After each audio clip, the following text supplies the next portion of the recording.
Next time I will. And we are live. Welcome back, everyone. So, a little bit's gone on this week. But anyway, let's hash it out, shall we? So, anyway, I'm not that well prepared today. I've had a bit go on myself. And now it's been 6 days yet again since I had a cigarette. So, I broke down, went back to smoking, and yet again found out why it was that I stopped or tried to quit. So I'd rather breathe, and hopefully I choose health this time with wealth for this coming cycle. So anyway, welcome back, guys. How we doing? What's up? Yeah, pretty good. Good. Having a good one. Cheers. Everyone's having a drink. Salud. Yeah. Smoking the cigar. Yeah, man. Well done. Let's enjoy life. Yeah. Guess there's not much going on in the last 3 weeks. Keep going sideways. Dollar going up. Clint called it. Oh, yeah. Put your money in the U.S. dollar. We be bull winners. Market. Dollar bull.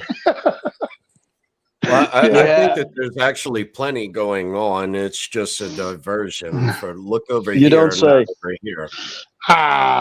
For sure. For sure. You know, nothing changed. Everything's still on the same schedule. The prices are still the same. I'll tell you that. Prices haven't moved much. That's weird, isn't it? That's weird, isn't it? Yeah. And gold, silver, same thing. I mean, metals are in the same field. I guess so. There's only one thing that's valuable now is those greenbacks. Well, they're not printing any of those. Those digital money in the sky, not the cryptos, the ones that belong to the USDC, USBC. I'm not going to get that right, but that counterfeit currency. Yeah, it makes sense. Said, counterfeit. What pays our bills, brother? Yep. What pays the bills? There's more demand for those dollars because we got all these people coming from the south.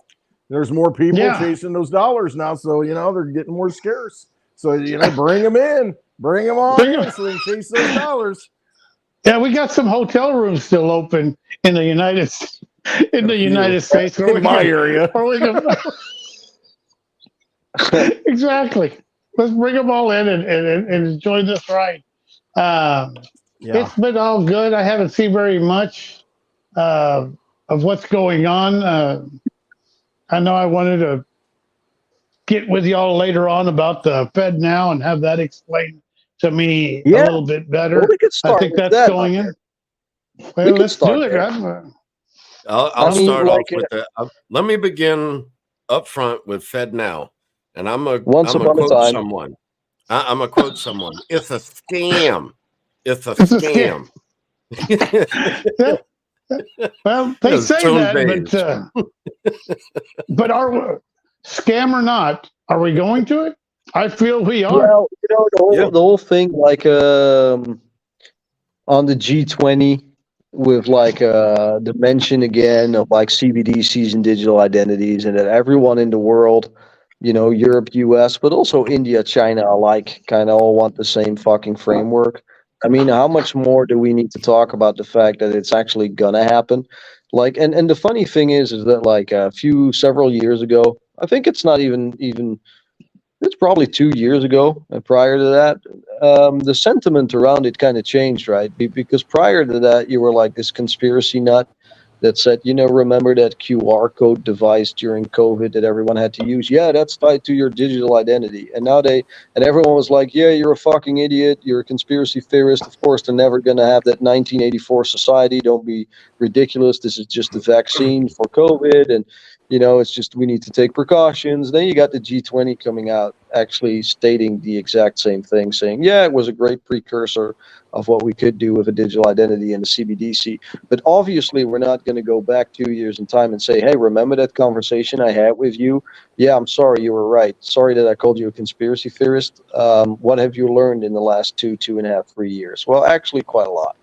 And, it's you mentioned, Javier, what to make of Fed now. And I said, just before the show ran, I said, but I think for me, it's not a question of if it's going to happen; it's when. I have settled on the fact that it's going to happen. It's like we are going to get a CBDC. We are going to get a digital dollar. We are going to get a digital euro. So we are coincidence theorists. Great comment there by Grind Dave. Grind Dave so we're Crypto. going to get a CBDC. We got to talk about the origin story there too, I think. Is there only going to be one CBDC? Is it going to be different banks and different entities that are going to be holding and being able to print their own CBDCs? Well, there's only one, but go ahead. No, there's more than one funny thing. Go ahead. Yeah, it seems there is one funny thing, but they keep pushing, and I keep seeing on exchanges, Tether, USDC, USDT, or BUSD. They all go bye-bye in March. And they all go bye-bye. And at that point, so we are focusing only on one. Is this the main reason we're telling people to get your coins off any exchange? Yeah. No, we don't know which way it's going, and to be safe. That's more a regulation point of view, but not like a CBDC point of view, Javier. Okay, and so we go to Fed 1, only Fed 1. I like that. At least we know who to blame. I hate it when there's more than one to blame. The Tethers and everybody else is printing out their own money. And so where are we going from here? At that point, I'm seeing QR codes on absolutely everything. I think I saw a QR code on a homeless person right now. Everything has QR codes here in Florida, and I'm running into water. Put it this way: there's very little that I can't pick up that doesn't have a QR code. Whatever the hell that means, I've never gone to a QR code. I honestly think we're not really that far removed from experiencing the digital identity and the CBDC. Because here's the thing: if you digitalize money, you need to tie that to a person. So if you're gonna do that and you're gonna need a digital identity because that goes first. You need to tie that to a person, and if you alongside with a digital identity and digital money, you need a digital network. So you need like the software and hardware part of running that network, and you also need legislation, and you need the power to be well balanced around it, and that's all of the things that we're seeing right now. But some people focus only on one aspect of it. It's much broader than just the legislation or the politics. Well, on the Fed now, talking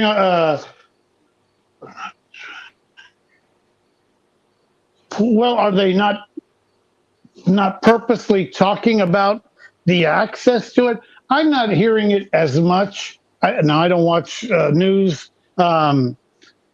It is being gradually brought into it, but for it to be brought in, they've got to have all the regulations in its stake. It's kind of like when we went after, who was it, that long neck guy in Syria, and we already had regulations that they were killing the babies and we needed to go into it. We already had all the paperwork done. And it seems like most of the catastrophes that we have, we are semi-prepared for those catastrophes to happen. And we've already have certain kinds of regulations and certain kinds of rights that we will probably lose to those regulations. When have they ever given anything back? No, when have they taken power and never given it back? Look no further than the Patriot Act. And that goes for every president we have, including the last one that's probably doing it secretly. To me, I want results, and I'm tired of not getting the results. So if we're going to have people that we've had opportunities, and I don't like to shit on I think the president, everybody knows that I'm talking about. Not that I like the other one better or that, I just don't see the changes coming in. I don't see people coming in. He had his chance. Who are the rhinos that are still in there? that are not going to, Well, unless he comes in as a it's not. dictator, It's not. we're Javier, done. it's like from an ideological point of view. Obviously, everyone in crypto wants to see a change, but from like the 95 to 99% of the other people in society, they are not aware. So it's just something that's happening in finance. I mean, yeah. So what? So they just, for them, it's just business as usual, and Yeah. that's we benefit from it. If we invest wisely, we ride that wave. And yeah, that's the way I look at it. Plus, I have a feeling it's going to be a 2 margarita show, but let's keep going. a two Let's keep margarita. going. So what's stopping you? One margarita, No, two margarita, usually I have 3 one, but margarita, 4.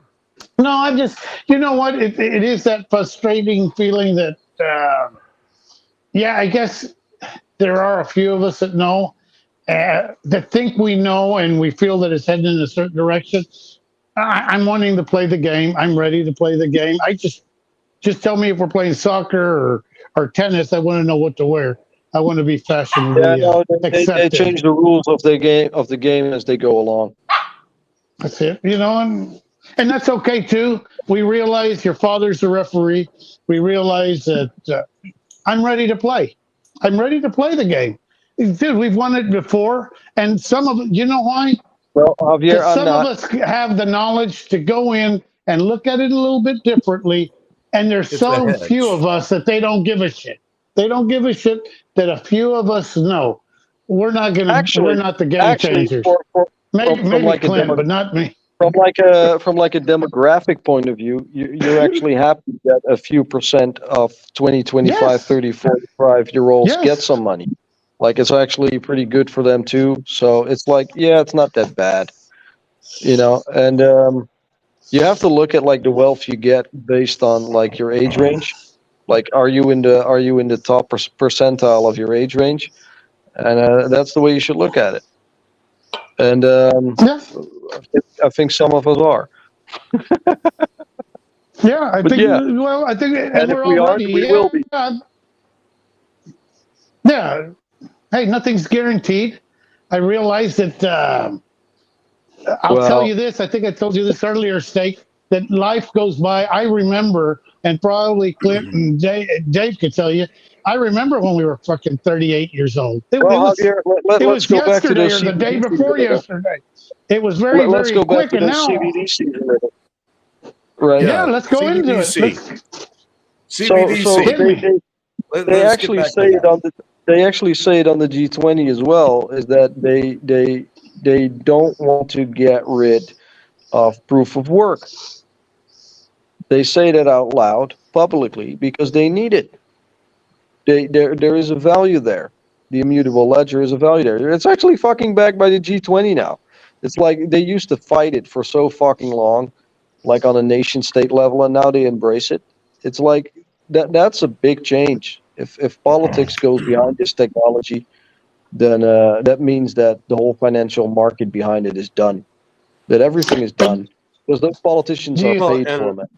even what is it? Chris Lagarde it used to come out all the time and speak of blockchain, not Bitcoin. So Right. it's been out like that for a while. Yeah. So So digital I think ID. the Let's go argument. back to digital ID. Does the Fed now Sure. have the digital ID? Have they shown in any of your research, Stake, that they are ready? Are they going to borrow it from a certain blue company that has a blue logo? Is there any correlation with where we are going, or are there any signs of another Well, company, or how are they going to do this digital ID? I think They I have to think have this figured out. I think that the U.S. population is probably more reluctant towards that than in Europe because we already That's have right. like digital identities and we already have a much more cashless society in certain Western Northern European countries as opposed to in the U.S.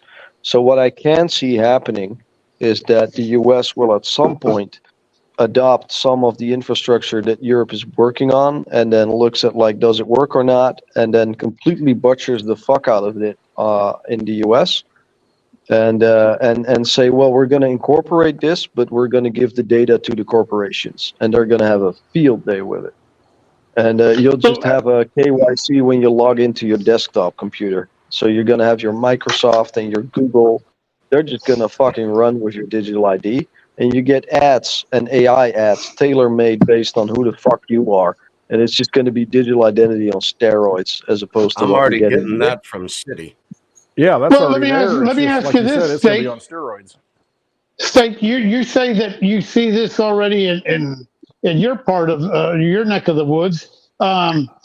Be honest with us. What is there for the normal person that's not a criminal, that's not a psycho, that's not doing anything illegal? How has it affected you? Is it affecting you? Let me give you an example. Let me give you an example that I don't know if it's possible for you in the US, but it is possible here in the Netherlands. Almost any affair that I can have with government, I can do digitally. Well, So let me I ask don't you need this. to go. I don't need to go to a city hall. I don't need to go to a municipality. I don't need to go to see someone or make an appointment, because most of the things I can do online in English as well. So if I'm an expat, I could go here and I could actually click on the English language. I get the same form in English and I can fill out all the forms digitally. And I get a copy to my email, and it's fucking fast, and I get a receipt back, and they work on it faster. So it's not being stalled for 3 or 4 weeks. Everything is done in a matter of days or a week. It's faster.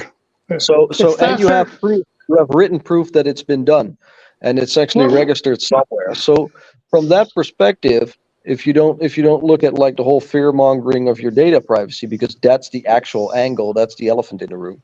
But those benefits, yeah, they are definitely there.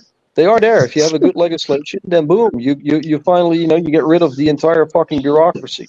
That's great. well, here's another quick question. We seem to have a bunch of sinners in this room that overindulge in either alcohol or tobacco.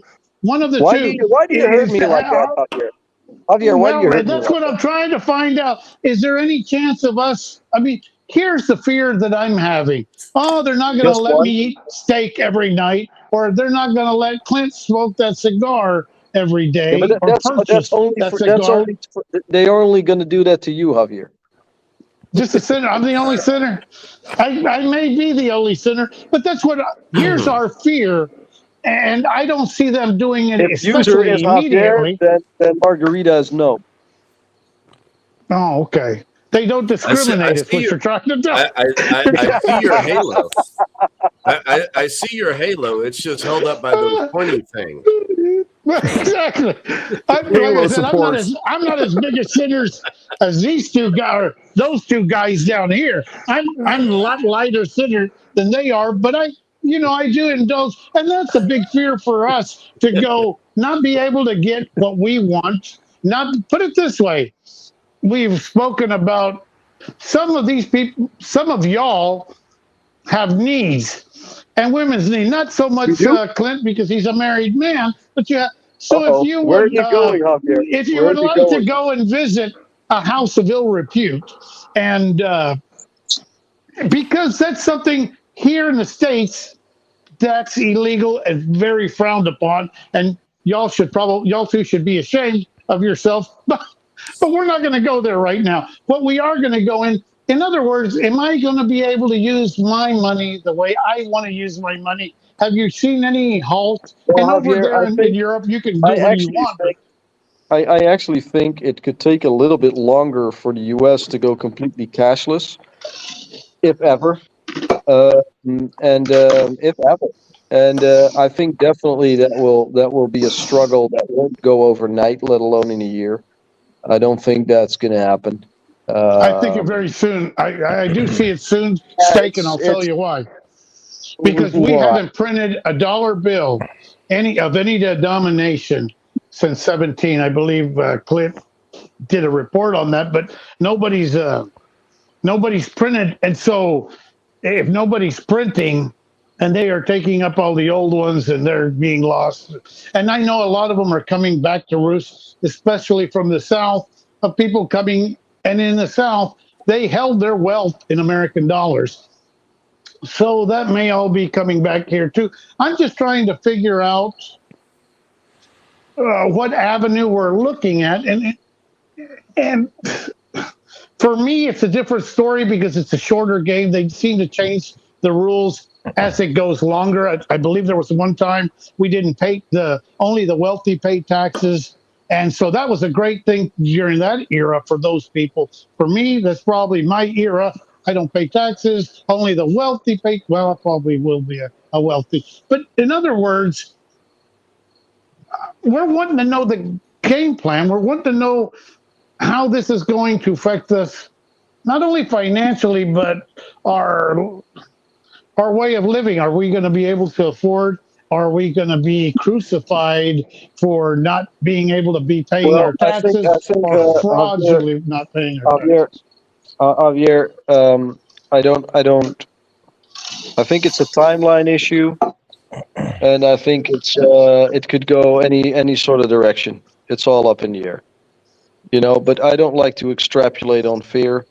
Even though I think that maybe on the short term we'll eventually, or middle term, get some horrible things that they could do, I think it won't last.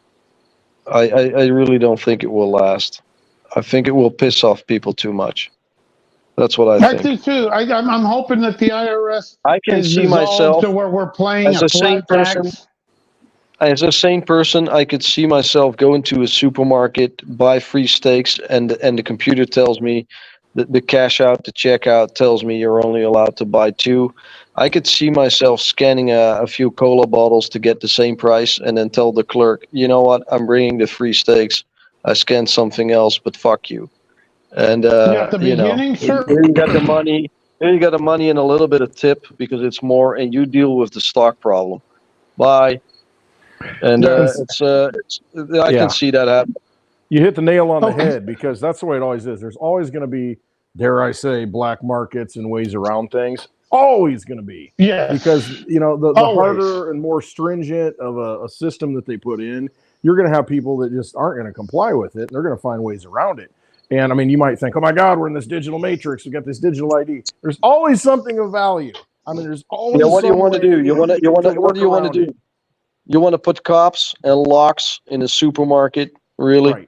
How want to lock everything up? Everything. And so that's why they can do more with technology, and that's what they want to do, because it's easier to police everybody through technology and all this stuff, because you don't need a guy watching you all the time because everything's watching you. But I mean, no matter what, there's always ways around that stuff. It just comes down to how much do you want to comply versus how much do you want to be just outside of it. If I got free people coming over, I got free steaks, not 2.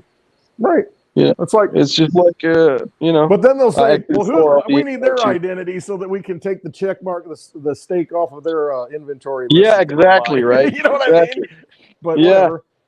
I mean, there's ways around it, though. It just depends on how far, because most people, you look at it now, they're willing to be pushed and just, okay, push me down the cattle chute and I'll go along with it. But, there are people like us, outliers in a lot of instances that, we're going to look this way and find a better path over here. And they can't shut them all down. So, they've never been able to do that. It's just how far do you want to, how much does it work to be free? Is what it comes down to. Completely. So, as much as you think. Well, I lost my train of thought. It don't take it's much. not a bad thing. Hey, Dave, you got something to bring in? We already got 24 minutes on CBDCs. Maybe we got other topics too. If you don't mind, Javier, we can touch back to this later. We can go. This is an ongoing topic. I can argue with anybody. No, I know. Keep going, man. I'm just digging and diving into the charts. That's all. Hey, I got one thing to bring up. All right, so we're talking about digital IDs. All right, we kind of see that rolling out piecemeal now. Different messaging. In the public, not just everything that you got to dig into to see it behind the scenes. It's there, but it's not easy to find. Now it's starting to roll out. You're seeing headlines, this and that. Okay, you think America is not going to take it. We might be very resistant to that. Oh, in theory. We don't want a digital identity. We're not going down that road. Well, look, you open the border and you flood the entire country with a bunch of people that don't belong here, and then they say, well, gosh, we got to ID these people. How are we going to do that? You know, and then there's their pretense, you know, because in America, it's always problem, reaction, solution. We're not going to do anything until, You're oh not my a God, true, we got a crisis. Clint, you're great. Clint, you're great. You're not a real patriot if you don't have a digital identity.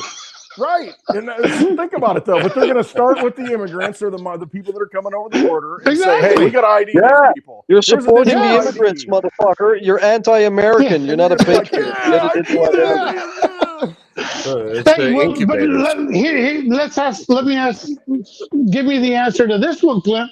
How fast did we accept the change of Twitter to X?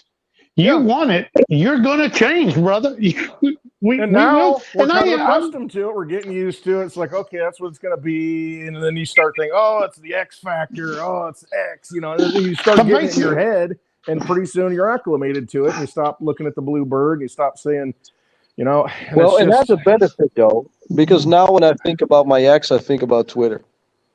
There you go. It's in the past. Let it fly away. Yeah. So basically, we are going back to a bartering system at the beginning, because you're right. You're not going to stop smoking those cigars. No. You're just going to stop dealing with the people, and you're going to say, hey, how old are you? 18? Go in there and buy me a freaking cigar. Right. I'm going to go and get you a. Okay. Yeah. You got 10 allotted to you this month. Go get 10 of them for me. You know? Yeah. I mean, so we're going backwards into a bartering system, because I'm not going to give up. We already know. And people that have been in, I'm going to say in the country, we are used to doing that. Somebody goes and mixes cement and mows their neighbor's lawn and does everything, while the other one is vacationing and having a great time in California. I mean, I'm sure he owes you for the next 3 years. Oh, my. Who's counting? It's a bartering system. I just don't know how you're winning out on this clip, but that's just me. I'm living vicariously. Yeah, Clint, tell us. Someone else. Clint, tell us. You're getting plenty of vitamin D. You're not being charged by him for being out there mowing his lawn.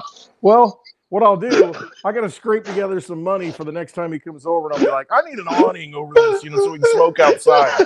Somebody needs to build this for me. Hey, you have to have some skills. Why don't you build this for me? But that is what bartering's all about. Right. And that's what I say. The people in the country, peaches, wheat. What is that song? The Country Boys Will Survive. Yeah. And it is. We got some meat. We have some this. I mean, this is what they've told you. If we go rogue into a cashless society and all shit hits the fan, bartering system is going to be. Oh, sorry.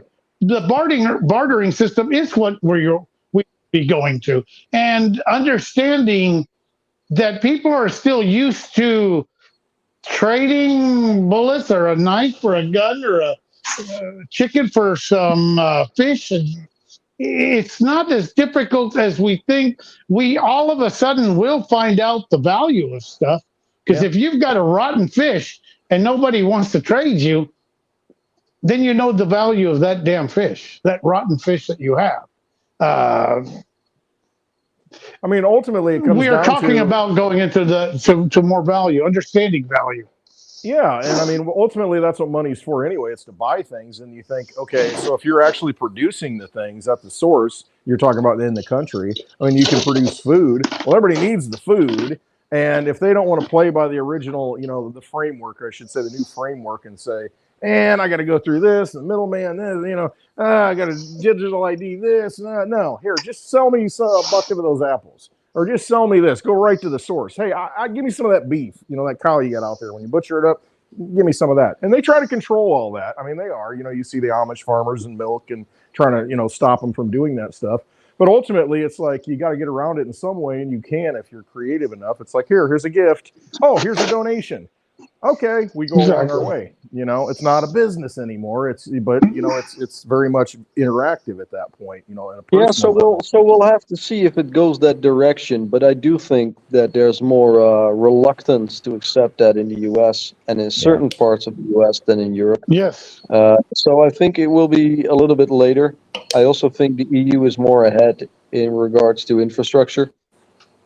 Will we be capitalizing? Will the people that realize this be capitalizing a lot sooner? Just for understanding that the game is going as it is. I believe we will. If I realize that the game is being played like this, well, then I capitalize on what is legal tender now and take advantage of it. And it's not that I believe or am supporting the system that I'm against.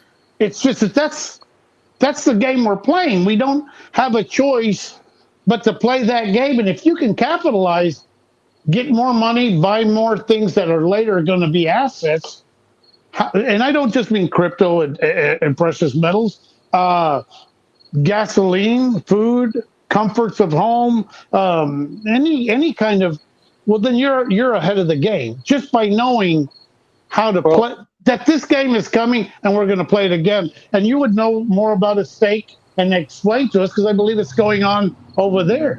I don't know if I know more about it, but I was just wondering a few housekeeping questions today.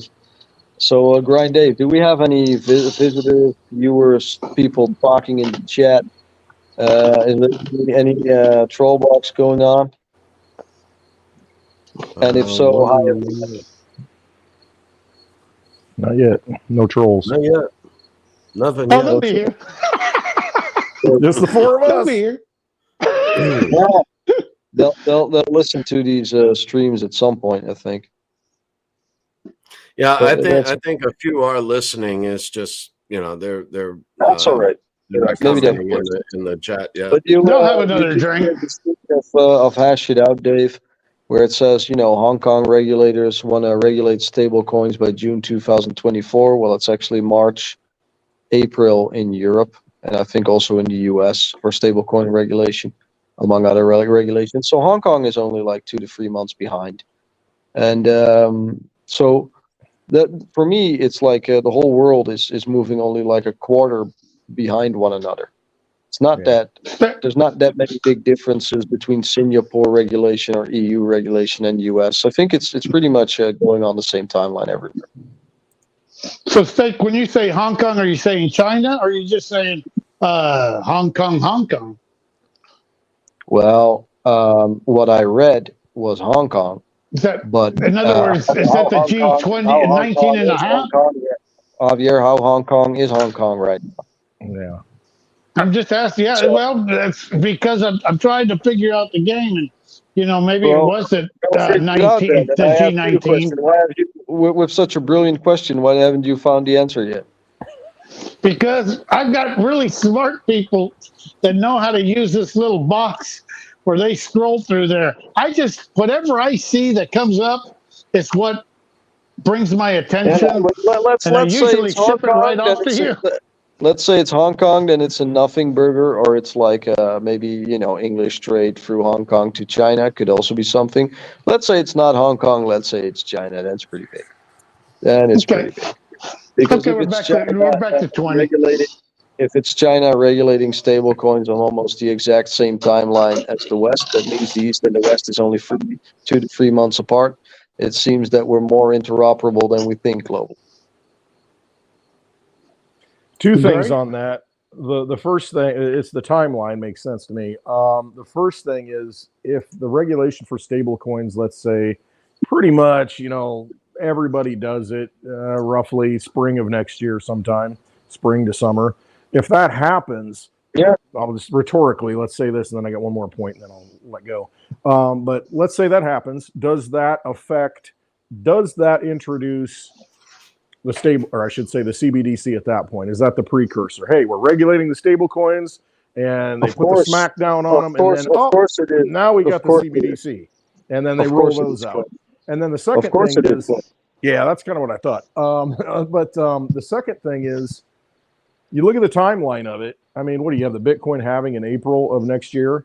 And I mean, and traditionally, once that happens, I mean, it's pretty much a grind up, to the next the bull run that happens. So not by chance, not by coincidence that these things are happening at a particular time in the crypto 4-year cycle. So I just wanted to point that out. I think there's something. Yeah, there. I think you're right. And one of the things that I think is that big institutional investors know this. They know that with the halving that happens. So if they want to stop the next halving from having a big impact going to an all-time high because they don't want it to go gradually up, they want it to go sudden up because they want to buy it cheaply, then I think if they fuck stable coins very hard because if they don't have a one-on-one backing, they're out. That means that BUSD is gone, Tether is gone, Circle is gone. And if those things are gone, then most exchanges are gone. And if most exchanges are gone in default, most people's crypto is on that exchange. And if that exchange defaults, you can look at the library court case. There's jurisprudence there that it said that the coins, the assets on the exchange are off the exchange. And the exchange is legally allowed to reimburse you with fiat. So then you go to like reimbursement laws during default, and here in Europe it's 100K. So they basically reimburse you for 100K in fiat up to 100K. So for most people that'd still be okay and decent if they have less value on chain. So they won't really get hurt, but they don't get their coins, they get their fiat. And then you have to go to another exchange to buy coins. Well, guess what? There's not that many exchanges anymore. And guess what? Who owns those exchanges? Who has actually bought up that default exchange that holds those coins? It's probably going to be your BlackRock. It's probably going to be your Fidelity. It's probably going to be your Berkshire Hathaway. It's probably going to be your Vanguard. And you're going to do direct business with them. You might get a paper Bitcoin at some point if you go through Coinbase. And they'll probably do that to fuck the price. And at some point, hi, gentlemen. Hi, Marco.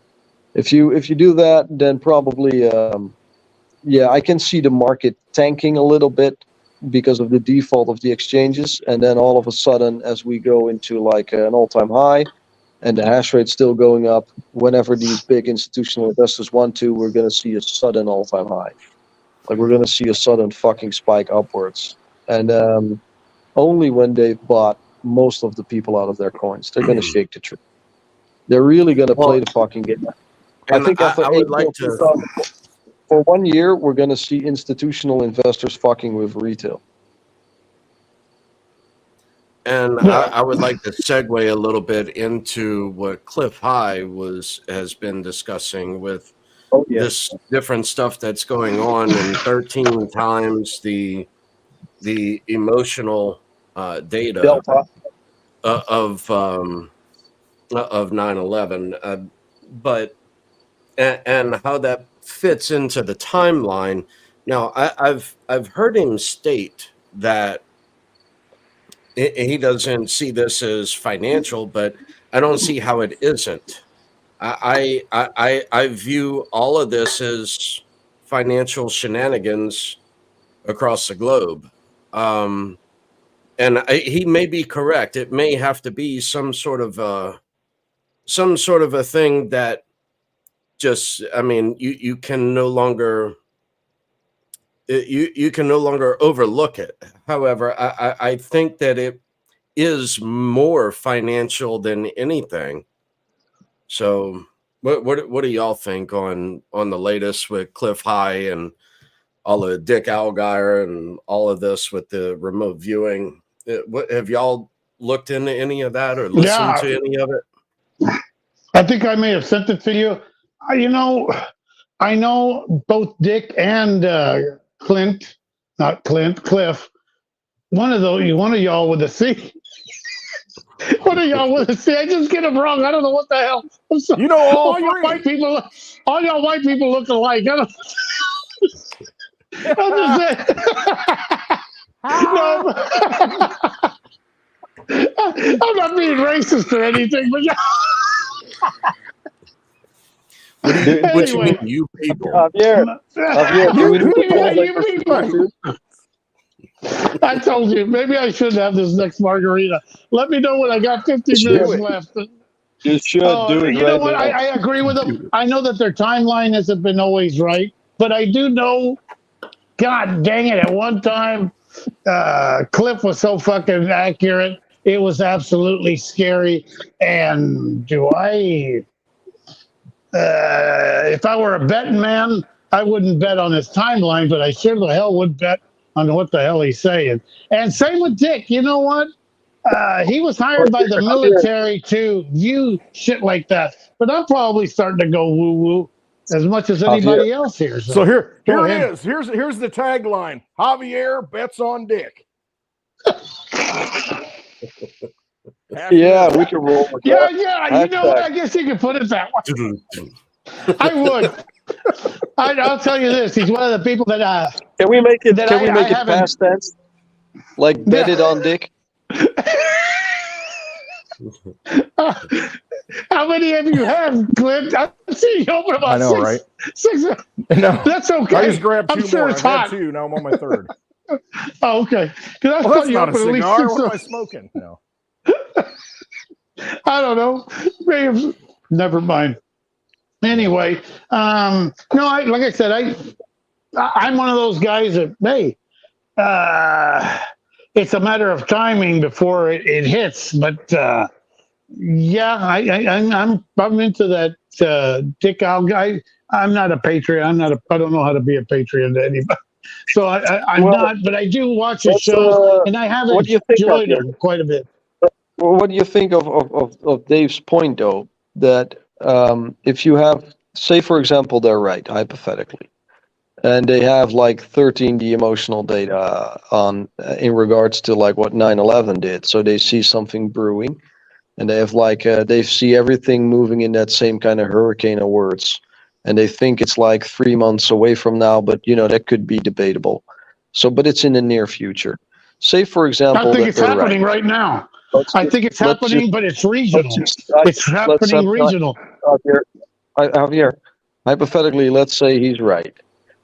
Do you think that it could, if it doesn't involve the financial market, what should it be?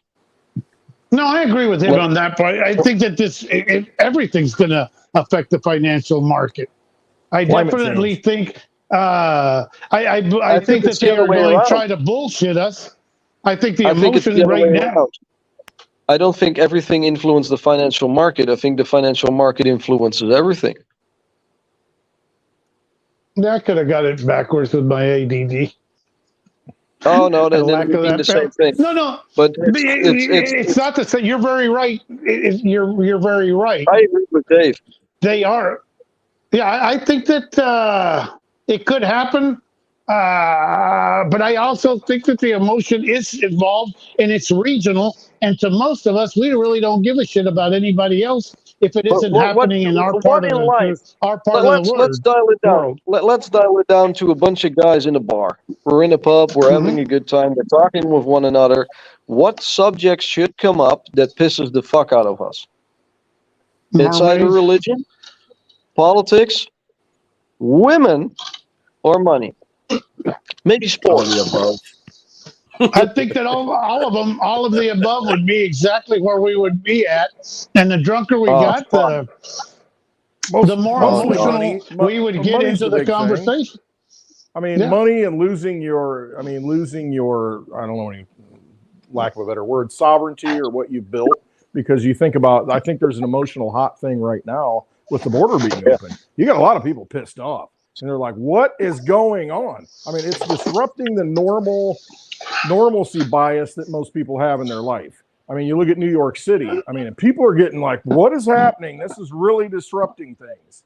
And you know, that's a big thing. And it does come down to money, but it comes down to lifestyle. My lifestyle's getting effed up here. You know, I don't like this. I'm very uncomfortable where I'm at. And so that's one factor. But, you know, I mean, money's another thing. Yeah. Let me ask you this, Clint. I think the emotions are already there. I think we're seeing it on both parties. What it's not being shown is on the TV. So we have the illusion that we are the only ones that are emotional on this. But we're not the only ones.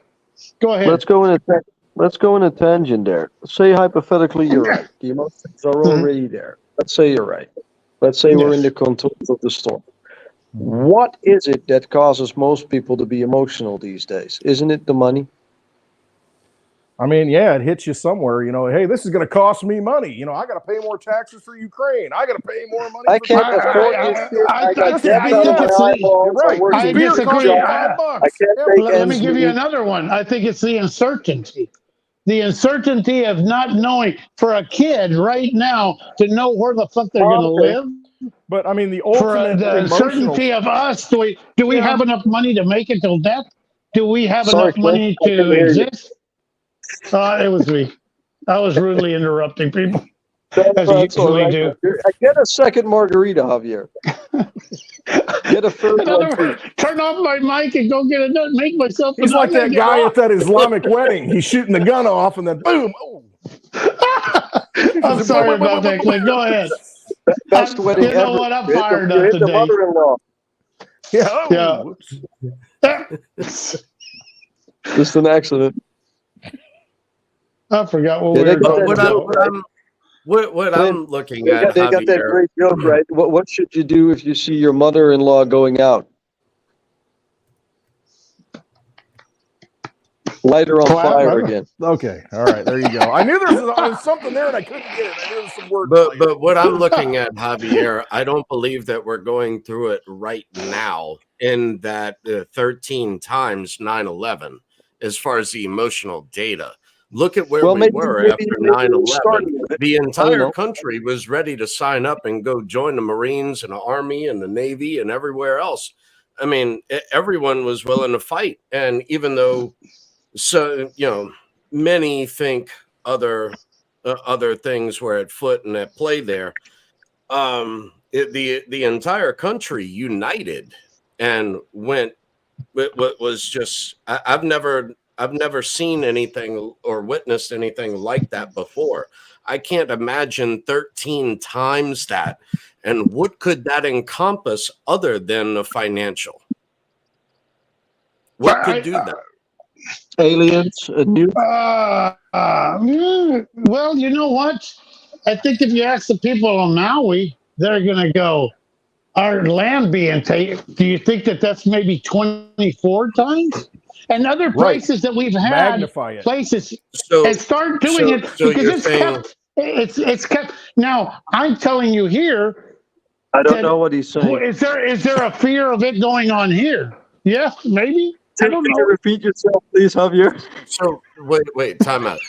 So are you saying that you believe in the theory of a outer space weapon that can zoom in and Oh yes, destroy a certain area? yeah. And you think Let me be perfectly clear. do Let you me be think that perfectly clear. do you think Let that him that finish. is what could Let me be the be perfectly 13 clear. times?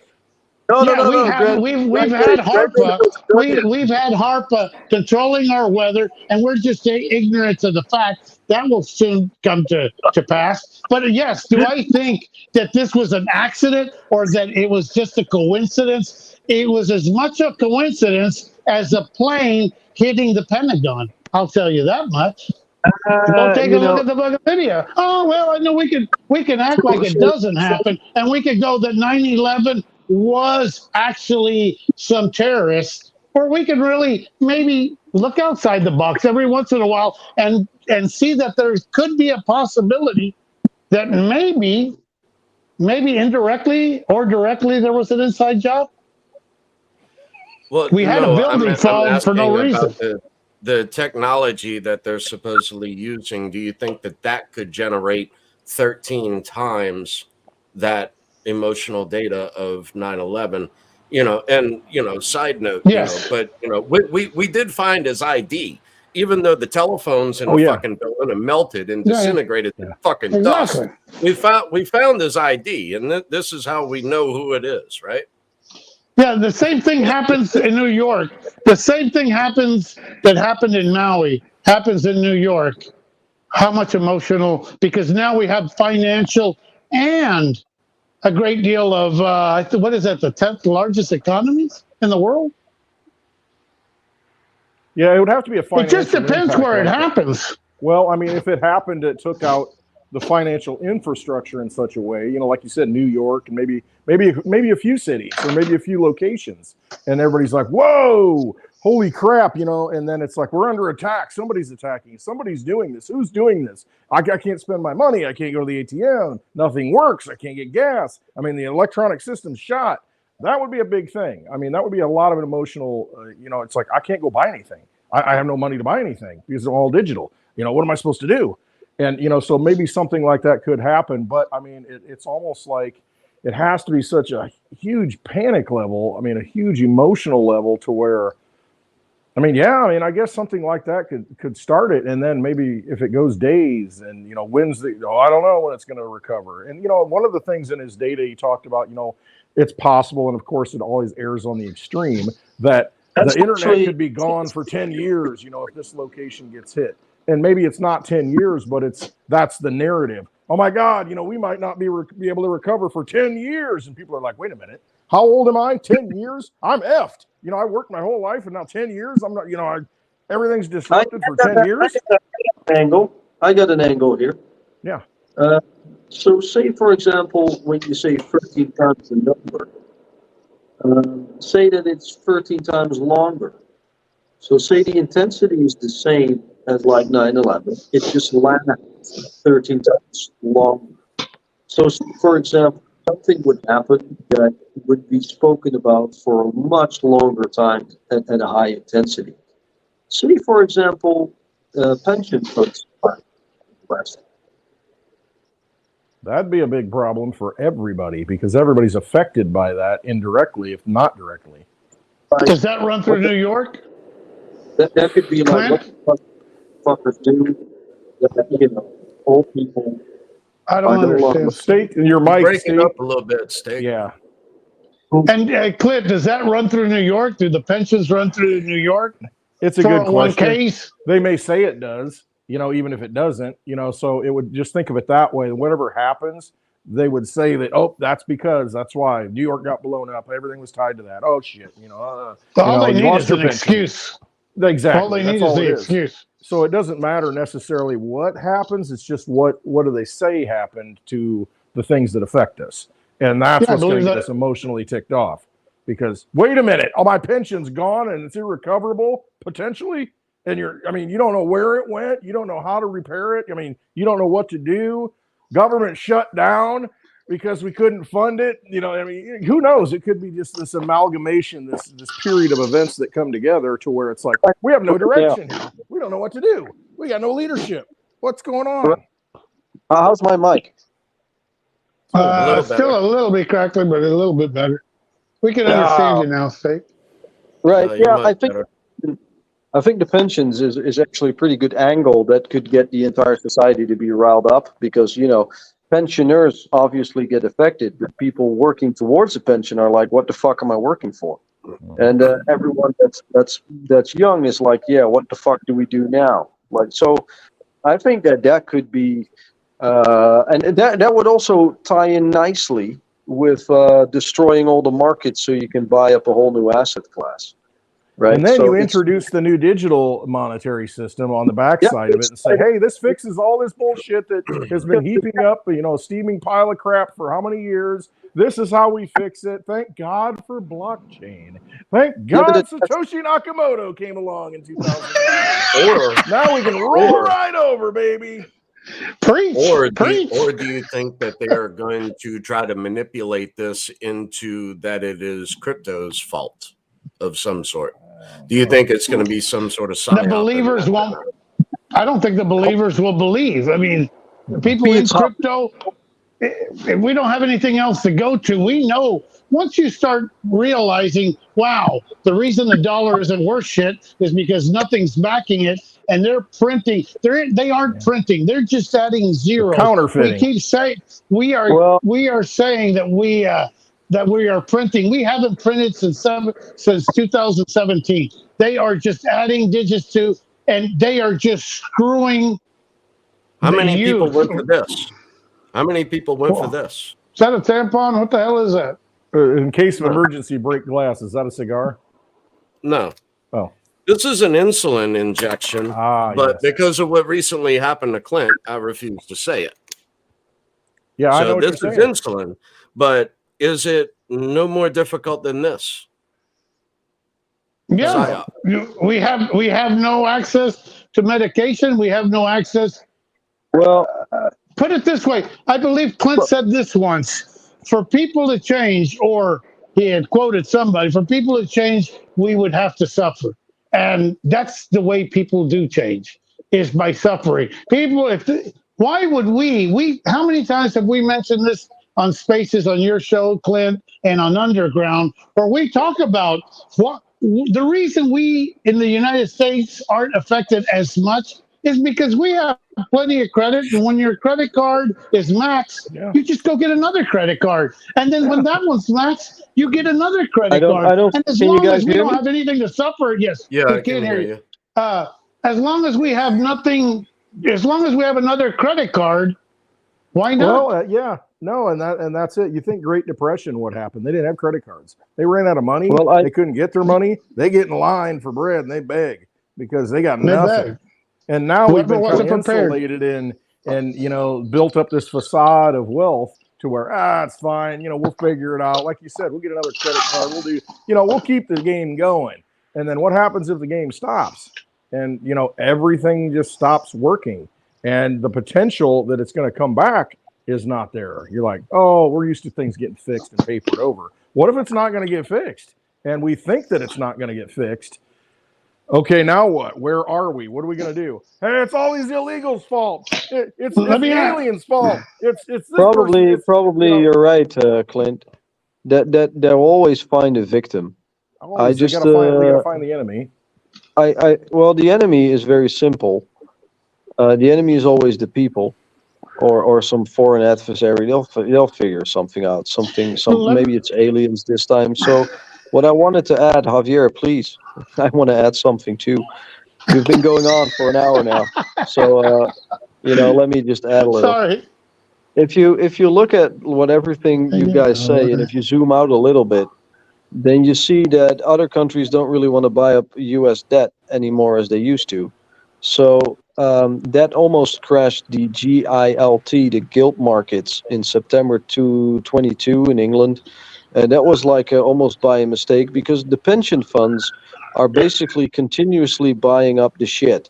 So if you have like subprime mortgages repackaged as like some AAA type of shit, back from the Big Short, if you correspond that same phenomenon to the present times, you're looking like everything that's default and shitty is being thrown into like a new sort of ETF with a ribbon around it. And guess who buys that? The pension funds. They buy it. The pension funds buy that shit. That's what's in pension funds. So they bought all the shit in society. That's what's in there. And that if we're going to have the everything bubble, the first thing that's going to break in an everything bubble is shit. Without fundamentals, that's the first thing that's going to break. And it might turn out that all the pension funds are not backed by anything. So that's why they maybe want to have pension funds be corresponding with an immutable ledger. I don't know. Could be a solution. But once the pension funds collapse, guess what? They don't have to pay out because they want to get your pension fund. They want to fuck you over. And you know what, Steak? Especially if it's an act of God. You've got, because here's what I see.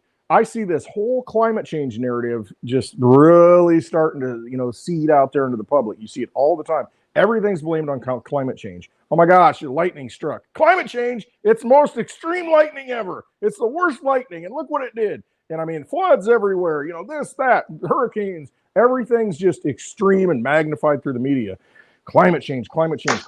So if it's because of climate change, because it's our fault, we didn't prepare for it. And I see that narrative. We didn't prepare enough. We told you didn't prepare. And so if it's some catastrophic event that comes from the heavens or whatever, however it was delivered, whatever.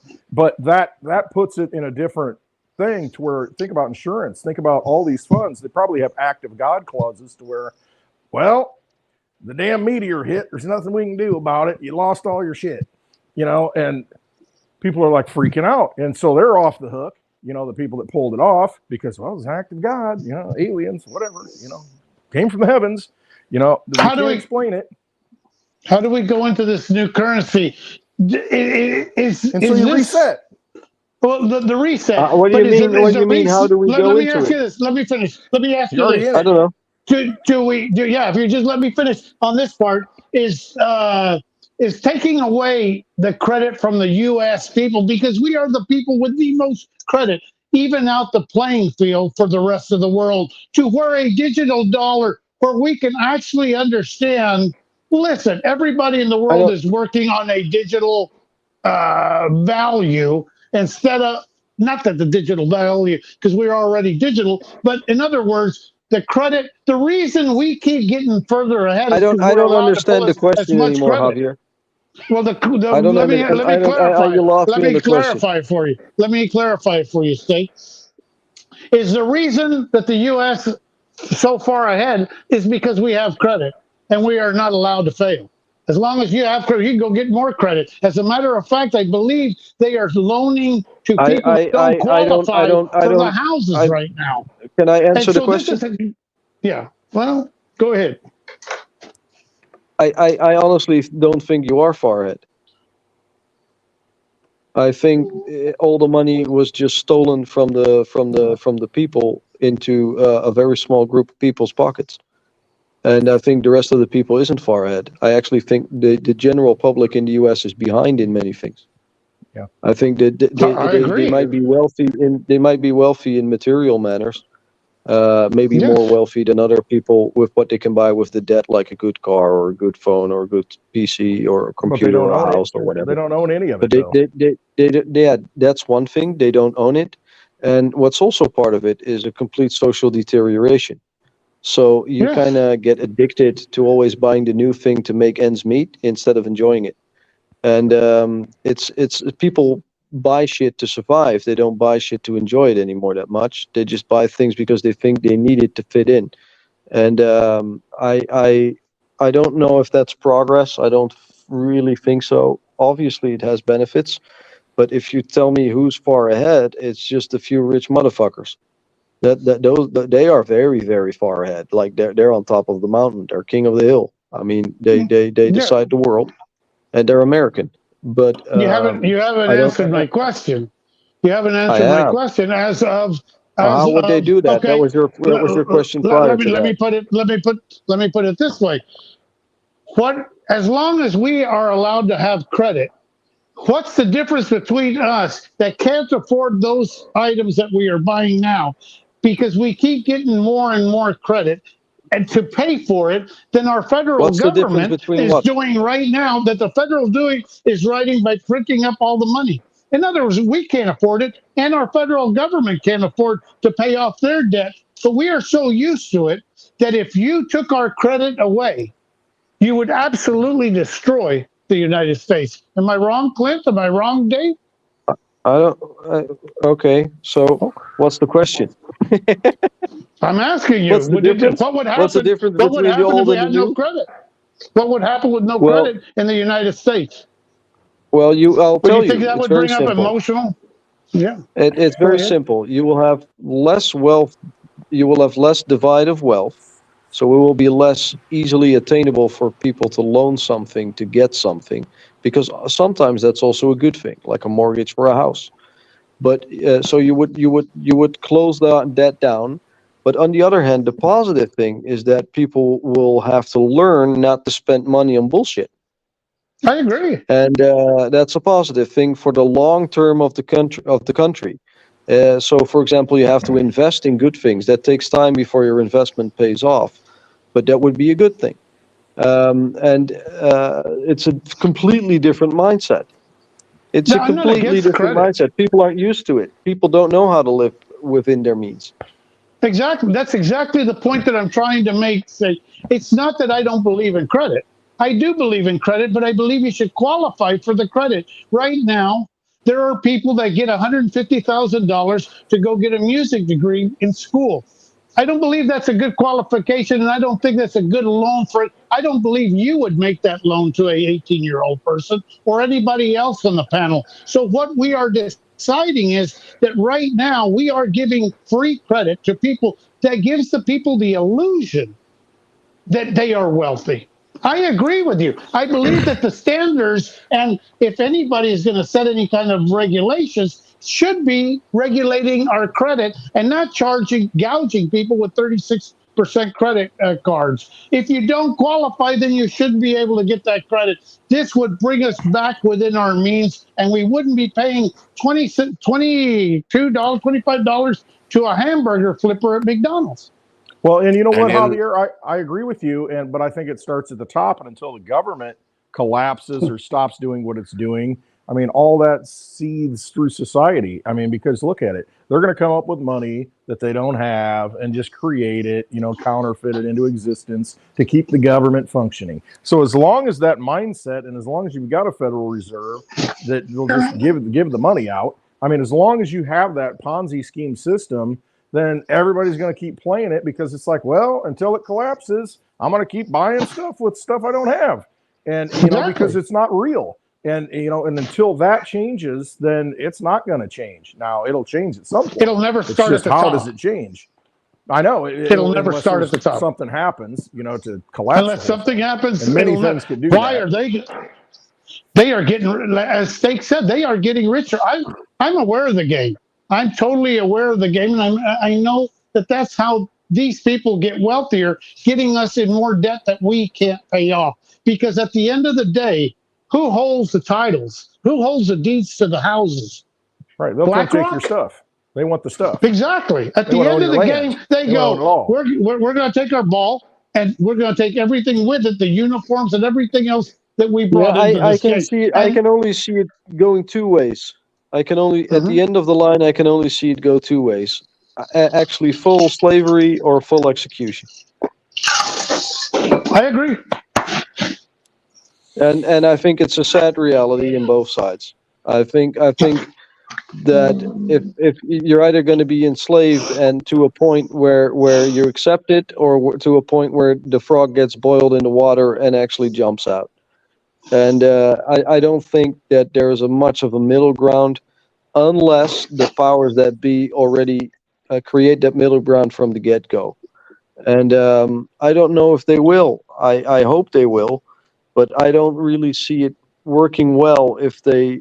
I think generally people in power don't really know what life is about, and they just don't get it.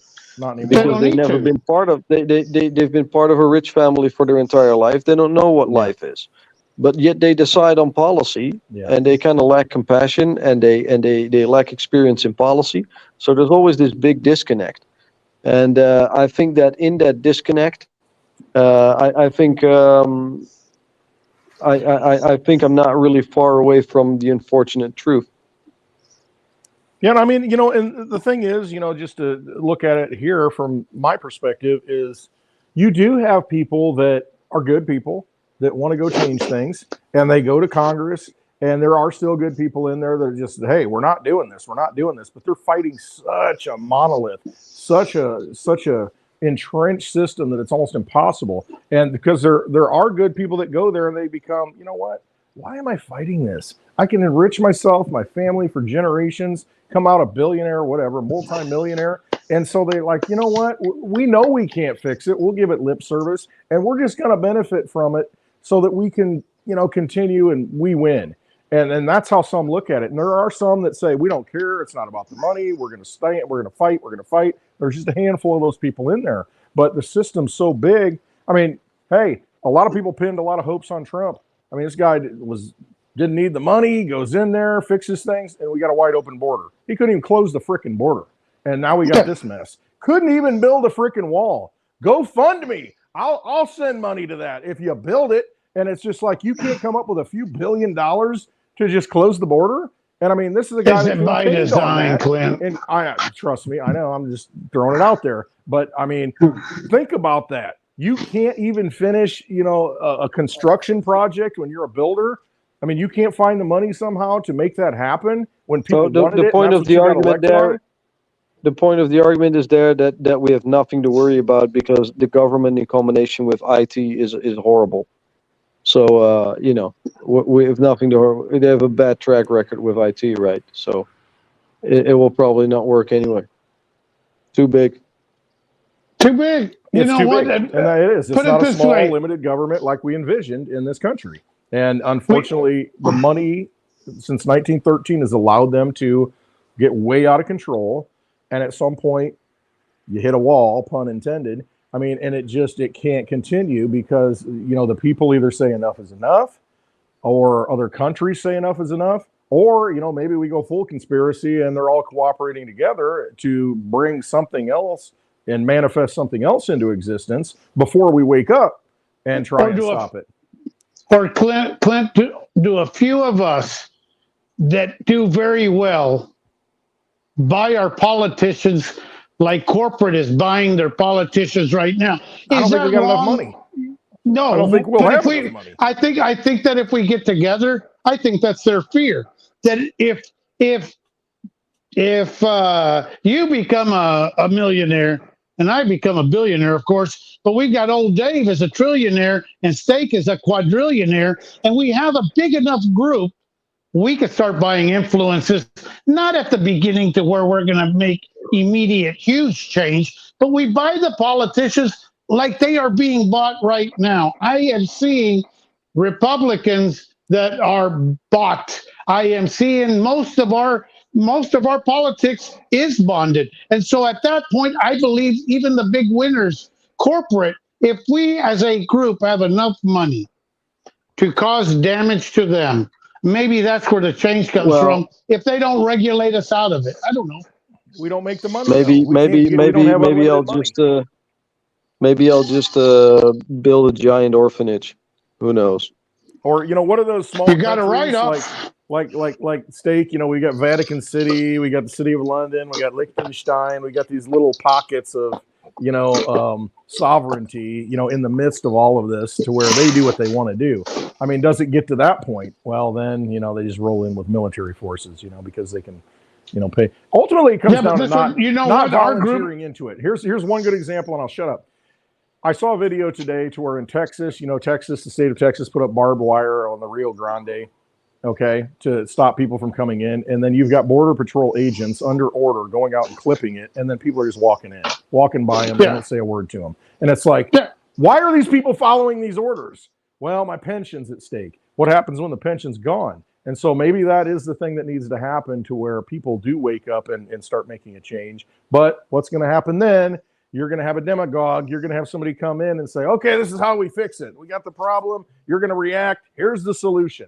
And so ultimately it comes down to the problem with democracy. Yes, at an individual, and I don't like democracy. I don't. You need an intelligent democracy. So many people saying now, you're going to ruin the democracy if Trump gets elected, or this and that. The democracy is at stake. And it's like, well, I don't like democracy because 51% of the people can take 49% of the people's stuff. That's not good. Yeah. You need a constitutional republic. You need a constitution with rights enunciated that are inherent in us, and that needs to be defended. It's not might makes right. It's not 51% rules the world, makes all the decisions. That's a bad system. So it comes down to people at some level who are participating in this system have to say, no, I'm not following that order. I'm not participating in the crime scene anymore. And so when I see people going out there and say, well, I'll follow our orders, I'm going to cut this wire. Oh, yeah, fine. I'll do this and let this happen. It's like, no, don't do that. Well, I'm too much of a socialist for that. Well, yeah, so, there's that. And I mean, I was going to say, Clint, it's good, but it's never worked. Clint, and by the way, somebody needs to let the people laying that barbed wire out, that Mexicans know about fucking wire cutters too. Exactly. I mean, that ain't going to do it. You need to stop it. You need something in the way.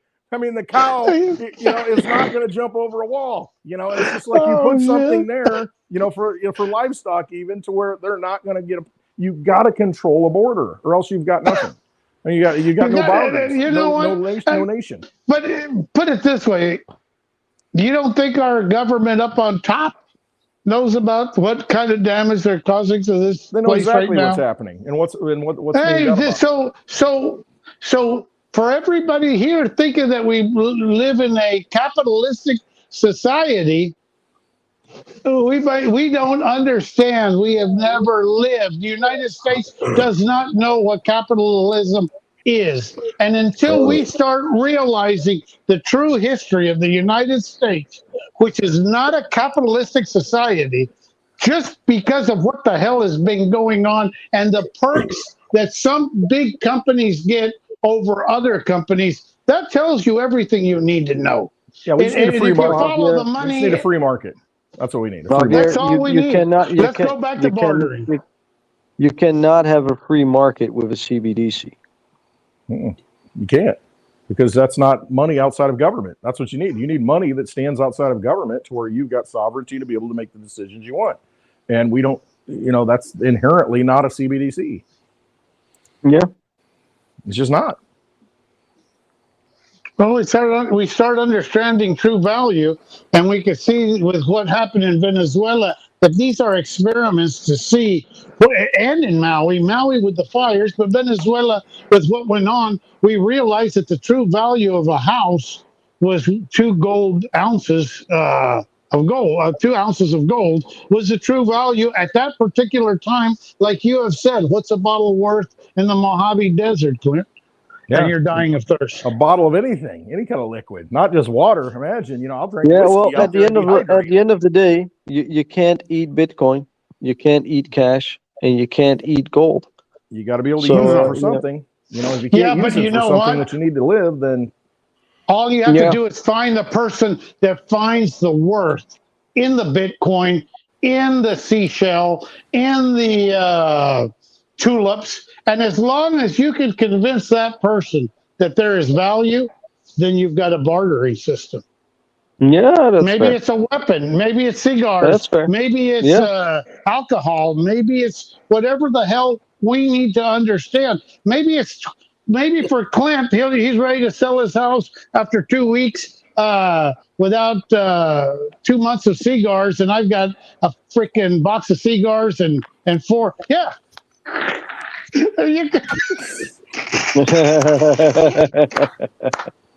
Well, guys, it's been pretty fun. I'm going to go off for a bit because it's late here. All right. And I got an early day tomorrow. But I really enjoyed it. I think there's a lot more we can uncover. But you know what? We've had a good time, Steak. We just seeing it from different points of view, and I'm sorry that it's mostly my point of view. But y'all got me riled up early, so but this I'm is just making excuses. To go back to what you were talking about, Dave, earlier about Cliff and the data, and the emotional. This is what you're seeing. Javier is an indicator of what's coming.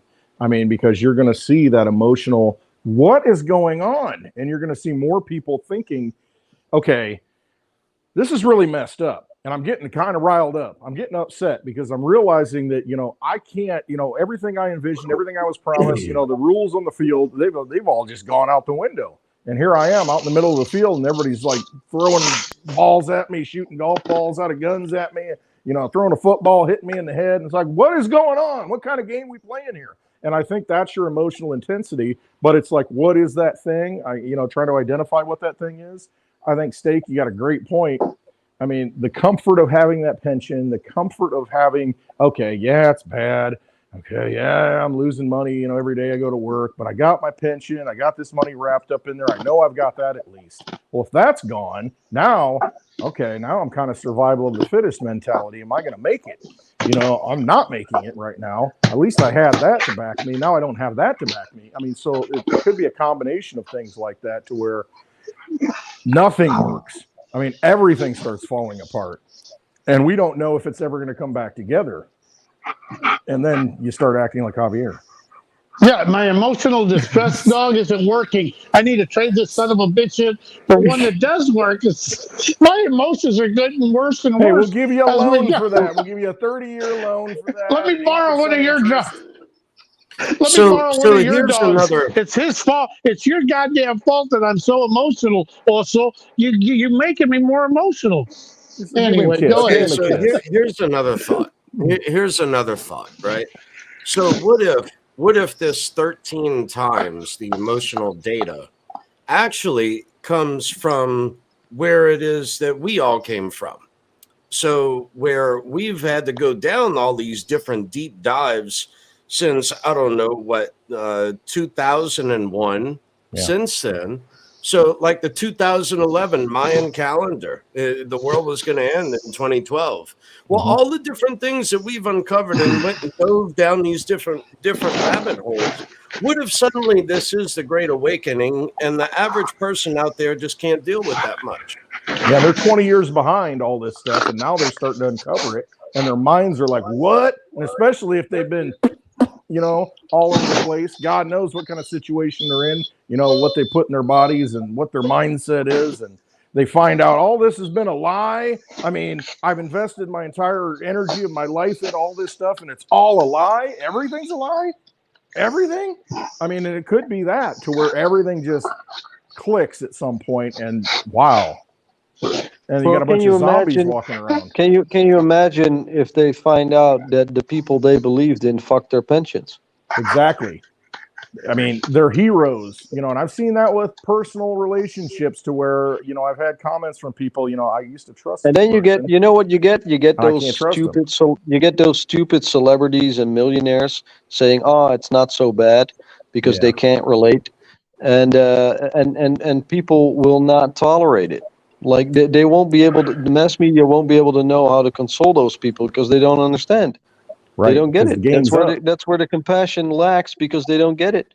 And I don't think they realize. I think this is one of those things that they think like, well, maybe we could get away with it, stealing the pension funds. And I don't think they realize that this is probably going to be a thing that will, the straw that breaks the camel's back. I really don't think they can get away with it. Nowhere close. You can't replace that with anything. You can't get away with every single generation being pissed off. It won't stand. Right. Like at all. You pissed them all off, and you pissed most of them off, and they're just, okay, well, at least I got my pension. I'll cut the wire. Okay, I got to work for that. 2 more years, I'm out, and whatever. And that's when you need the CBDC because that's when you get your pension back. Yep, you need an unlimited form of money. You need something that's register with us, and you got register with us, and you got your pension. Yep, and you just got to apply right here. You just got to apply, sign it right here. Yeah, Grandma, you need a digital ID. We're going to hook you up with a video. Yep. Look to the left, Grandma, to the left, not the right, to the left, Grandma. Just press the button to agree to the Don't terms. smile. Click You're not allowed to fucking smile in the camera. Grandma, and call the number if your grandma smiles, because otherwise the KYC won't accept it. Yes. No, if they cough. And if they cough, right. Don't cough. Exactly. Yeah, that exactly. was... and no funny hats. No funny hats. So, did we just figure out what the hell's? Did we figure out what the hell's going on, and how it's going to play out? I don't know. For me, it's been pretty clear cut for 2.5 years now, and so far I've still been right. So and the only thing I did was read legislation, not that and actually have an understanding of tech a little bit. But that's it. If you just read what they're doing all across the board, it's not that. It's not really. It's hardly a conspiracy theory if it's an actual fucking law. I mean, it's just yeah. Can you imagine? You're right. That's how shitty journalists are. That's how shitty journalists and mass media is right now. Journalists. That's all they are. Yeah. Journalists. Yeah, I agree, Steak. You hit But it on I the actually head. here's the funny thing. I read legislation. I read their own internet pages of corporations where they declare in an own news article what they're doing. I tweet about it, but I get blocked for the fact that I'm sharing it. Hey, you got to have a pretty girl tweet. What? That's hanging out everywhere and doing No, her it's thing. not even that. I'm actually shadow banned and blocked by a lot of people on Twitter, like companies, because I pointed out there's a connection between A and B. And it's like, dude, you fucking posted it yourself. Like why? And it's just they don't want more attention to it. They have to be open about it and transparent, but they don't want more attention. They just want everything hush hush. Nothing to see here, walk along. Steak, you just inspired me to make a tweet. I haven't tweeted as much as I used to, but I'm going to tweet again. Because hashtag grind Dave. Grind Dave. Yeah, hashtag grind Dave. There it is. There's the tweet. You got to follow Clint Westwood to see it. Let me look it up. I'll probably fuck the browser in the stream if I look it up. Yeah. right? Well, what I was Because I'm a just marked looking man up now. is several. I was just looking up several different things. Like I've got Bank of America, Citi, and Wells Fargo. So, and I've got letters or stuff from all three of them.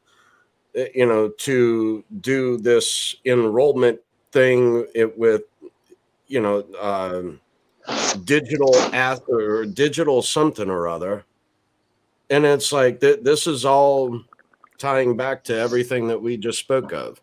So, I mean, I've got many credit cards, but those are just some, and now they're pushing for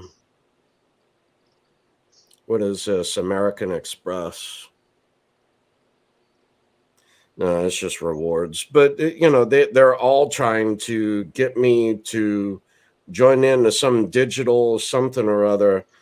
Is that the CBDC era of which we're going into? And I kind of think that excuse me, I kind of think that it is.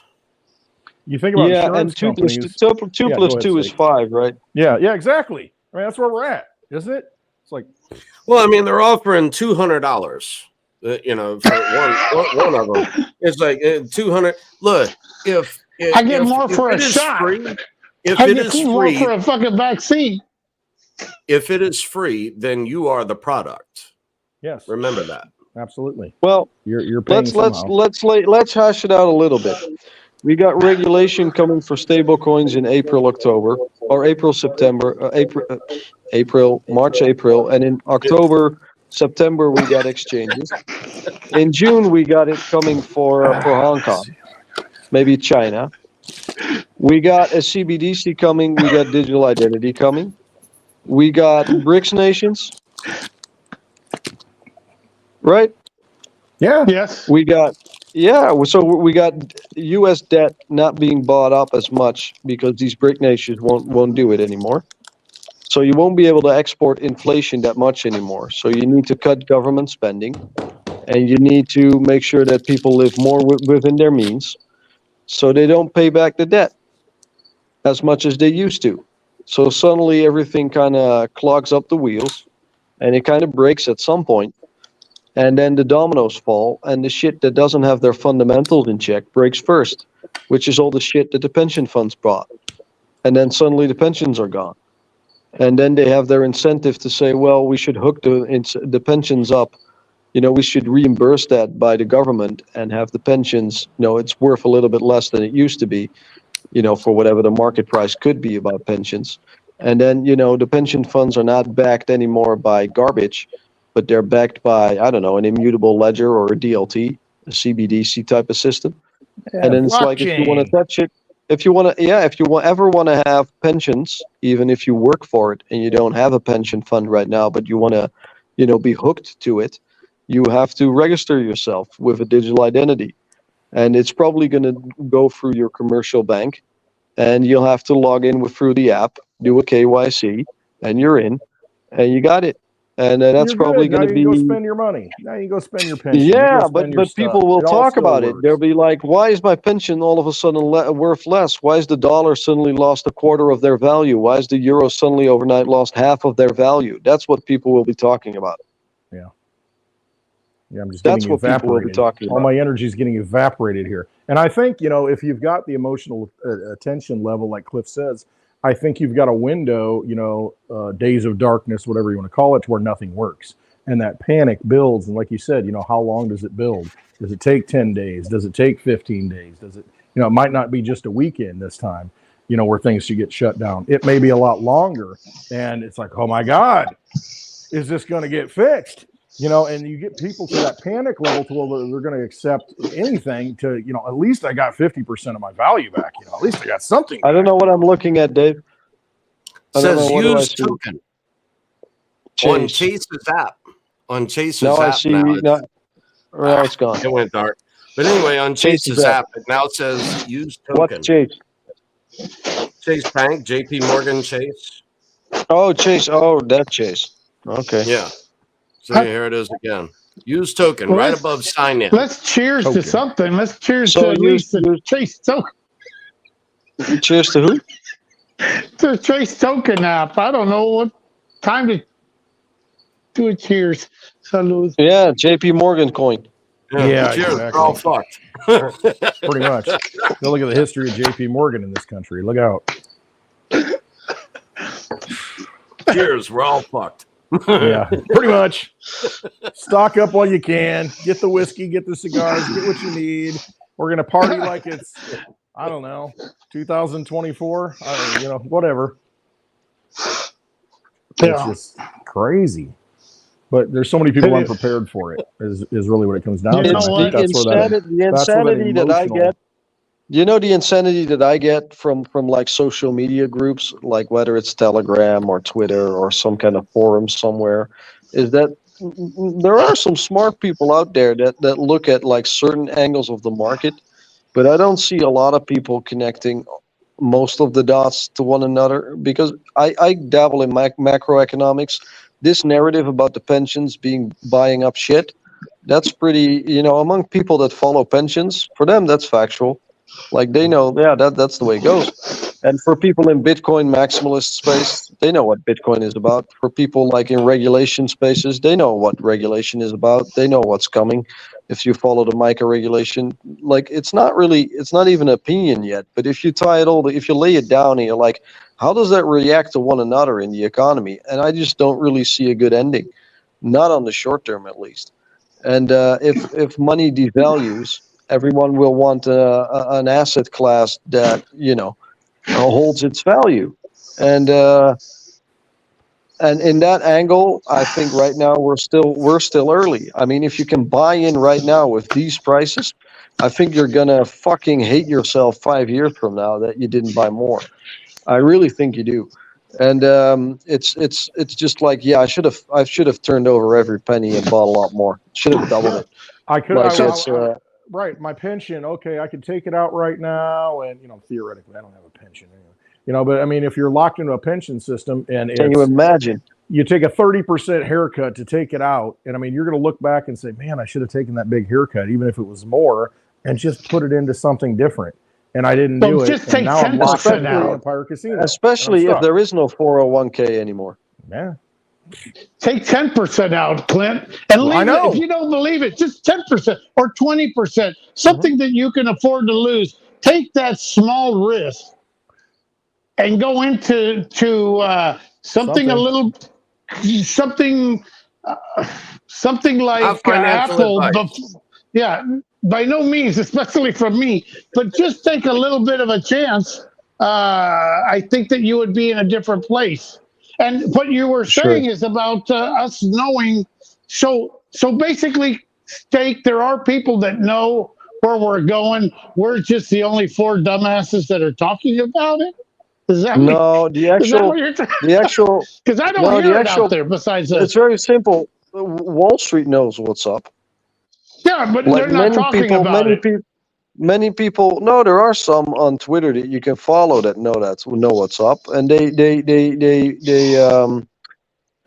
post and provide content based on their expertise, and you can look that up. There are some economists that are pretty good, and they try to stay objective. They're still out there, but the funny thing is that all of that is not combined from like one single source of news anymore.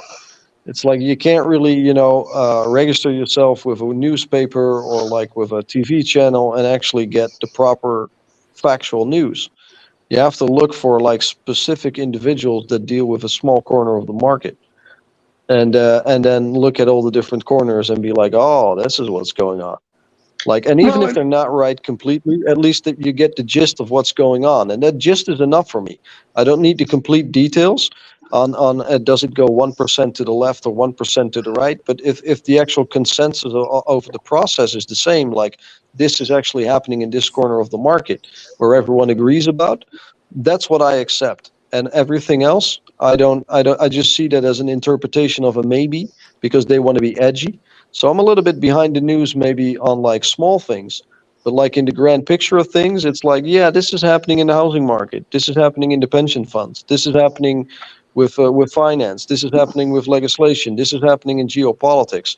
And then if you look at it through that lens, it kind of makes a lot of sense where we're at. It's not really like It Yeah, does stink, but here, let me put it this way. Most people are probably between me and y'all three in smartness. And I'm going to tell you, I don't think that most people understand even the terminology. I know I don't. I get lost with the macro and the micro, and I know that most of you do. But I'm going to say most of the people are average guys that are going to work, don't I was the have same. 9 hours Javier, there's a very to this. simple cure. There's a very simple Normalcy cure. bias. You can no. I'm gonna give you the facts of how Thank it you. works. And it's shitty, but it works.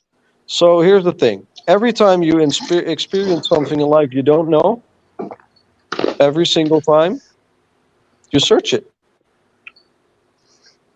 You read it, or you view something about it. So you don't look at YouTube shorts.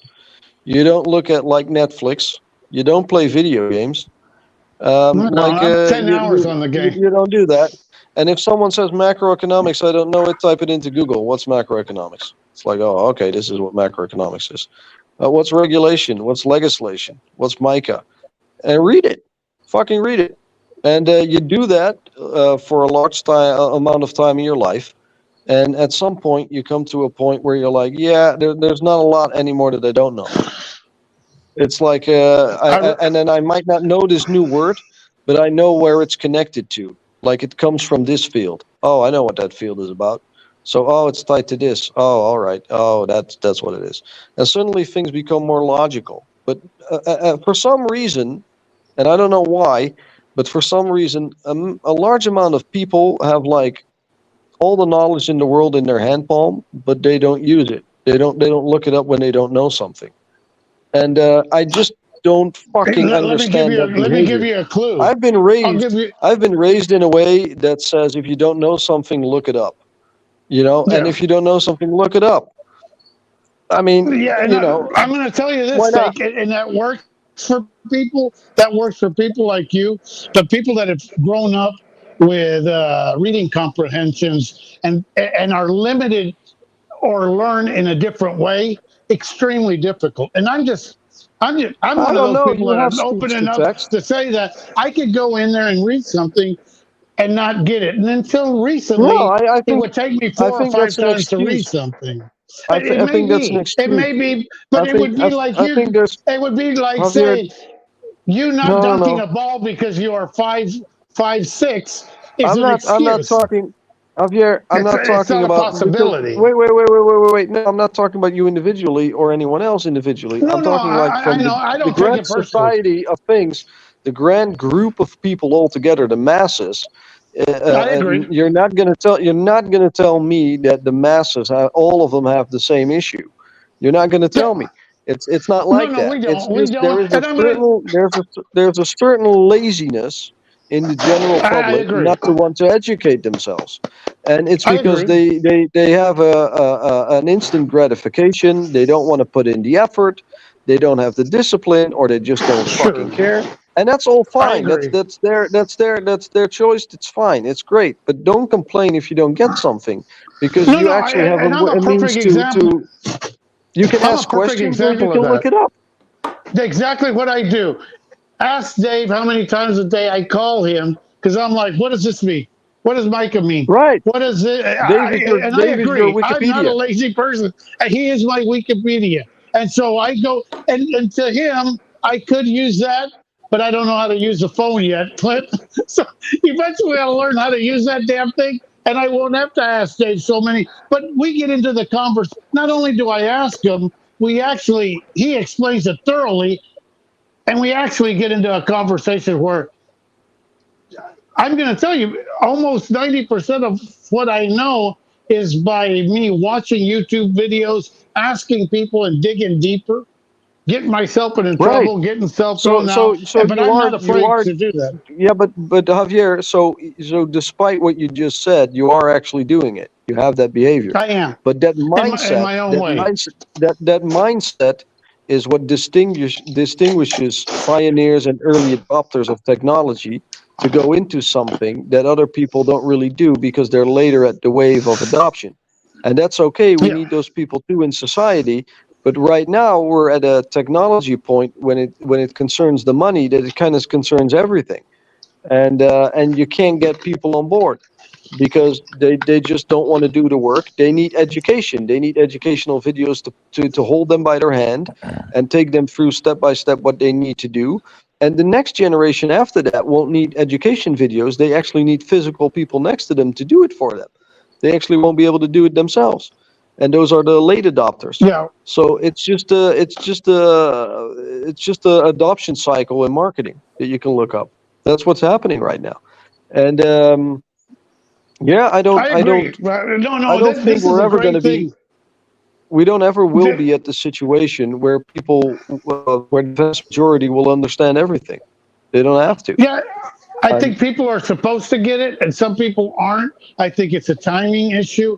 There are places for people to go because I have bullied my way into Clint Westwood's place, and then getting to know Dave and opening up my environment. I'm not a very social person, believe it or not.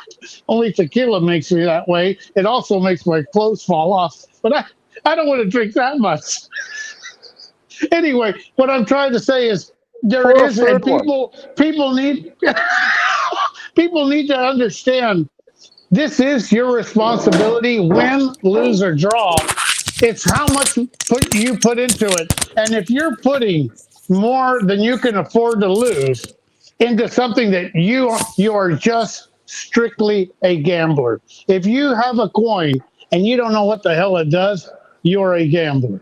And this is just my opinion. I know what my coins do. I know what they're supposed to do, and I've kept the research done. Are they going to get there? I don't know. Go ahead. Well, it's been fun, and always, always. Yeah, I really enjoyed it, but I already went like 12 minutes overboard, and I'm probably going to do it again if I stay here. So I'm going to talk to you guys on Twitter, and I'm going to. We're gonna keep pulling you back in here. Yeah, exactly. But I gotta go. Let it go. Let it go. And I'm just gonna go to bed and hit the sack, man. Thanks for having me. All right, Steak. Have a great night, man. Get some Cheers. Rest up for those days. Yeah, I will. And tomorrow morning, I exercise again at like 5 o'clock, and it's almost 1 o'clock. So I gotta get at least 4 hours of shut eye. So that'll work. And just another thing before I leave, we hope to maybe have Josiah on at the 5th of October. You might have seen that, nugget with the screenshot that Dave shared because it was on there. So for those of you very smart observers, we might have Josiah on the 5th of October. He used to run the community for Digibyte for several years. And at some point he had a falling out and he left. He's from New Zealand, so he's on a different time zone. We've yet to readjust that a little bit. But plenty of questions we can fire his way. Plus, I also kind of want to know what he's up about these days, what he's into, and what he's doing. And if maybe at some point he wants to come back. I don't know. I am going to ask him. So we'll see. Yeah, but I kind of wanted to share that. He started a business, and last I heard, he was doing well. Last time I spoke with him, so good for him. Hopefully he's still doing well. And I don't know. Part of me wanted to kind of keep that a little under wraps because that's coming in a little bit. But and when it comes out, it'll just come out. I'll leave it at that. I didn't want to draw a whole big thing about it, but. No, I'm looking forward to it. Not yet. I'm looking forward to it, and I hope we can make it happen. And it's just a great guy to have. So I thought you shared the hash it out on Twitter, Dave. It was on there. Yeah, I know, but I was just trying to like brush over it and like zoom past it. No. I watch what you do. Nothing safe in this room. Nothing secret. There are no. We're observant. Yeah, it's all. Hey, it is what it is, and hey, any source of knowledge that can contribute to our demise. Is that a no? But to our strengths will be good for us.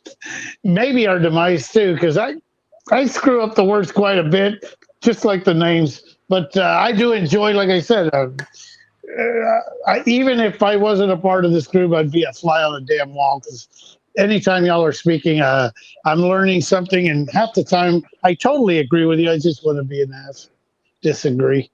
But Clint making the money, making it rain, and I don't know. We're getting. You've done that before, huh? You've got practice. The thumb has to be the more down. you tip, the faster they strip. Just saying. Just the way it is. No, it's been good. Maybe that's it's good. It's been good. Grind Dave just had an epiphany. He don't need no money. He just grinds. Grind Dave. Love it, Steak. Good one. Grind Dave. Grind Crypto, Dave. huh? Yeah. Better go get it right now. Yeah, Grind Dave, it sticks. Other than that, we have. I don't even know what time it is on this podcast. I don't know. It's right, a quarter to one for me at night. So Javier has reeled you in way too many times, Steak. You better have a good night. Get some sleep, brother. Yeah, I know. He's I'll bring you right back, Steak. He's got a future as a filibuster. So I'll talk to you guys later. Senator. All right. Yeah, I can do it. All right, man. Take it easy. I need to be knighted. Salud. Yeah, it's always what you were saying there, Javier, is for me, it's not money that I can afford to lose. It's money that I don't even need for next year. So I want to distinguish that. It's not that I don't consider it a loss. Even if I'm upside down in a coin or a token, I don't consider it a loss unless I'm forced to sell it. But again, I would not have purchased it had I not have done the homework in whatever it is I invested in. Just, throwing that out there. I don't buy things on a whim. I do a lot of research in the different coins. And it's like how in 2019, I had people coming up to the DigiByte booth on, well, what about this? Well, what about this? And, well, I wouldn't use this coin. I would use this coin, and this is why. And I was versed on over 100 coins at that time. But would you say you're more invested in the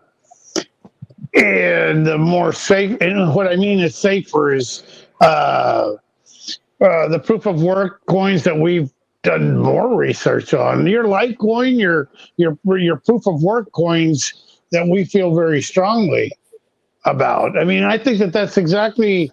You know what? Having the strength. Because in the long run, that's going to weather our, and then throwing mud at the wall. As far as percentage, I was actually surprised at what I was able to do with a couple of proof of stake coins recently, like Persistence XPRT as well as Tezos XTZ. I get dividends or staking rewards on that. But I was surprised at the actual number that I actually have now, because in previous markets I would have never have been able to purchase that amount. And let me ask you this: hopefully in the future that'll yield me some returns to where it'll be a residual income. It won't just be that I have to sell my precious, if you will. I won't just have to sell my coin, for fiat. It's like I would rather own the golden goose. Let me ask you this, Dave. What research? Tezos. Go into that a little bit. Why? What research have you done? What do you know about it? Who's it working with? What kind of future does Tezos have? That's a whole other 2-hour discussion. First off, Goldman Sachs. Okay, Goldman Sachs. Also, I earn 7% yield every 3 days. Okay. And what were the other questions you asked? Something else. That's what I'm trying to find out. It's the first blockchain. It's the first blockchain to actually achieve 1 million transactions a second. Yeah, that's big news. So and that was with the Mumbai, and there was another recent update. I'd say recent, maybe a month or two ago, where that number of 1 million transactions a second has now increased. So, and what they are doing is a little different than Ethereum, or somewhat similar, just a total different way of going about it. And what if they are successful?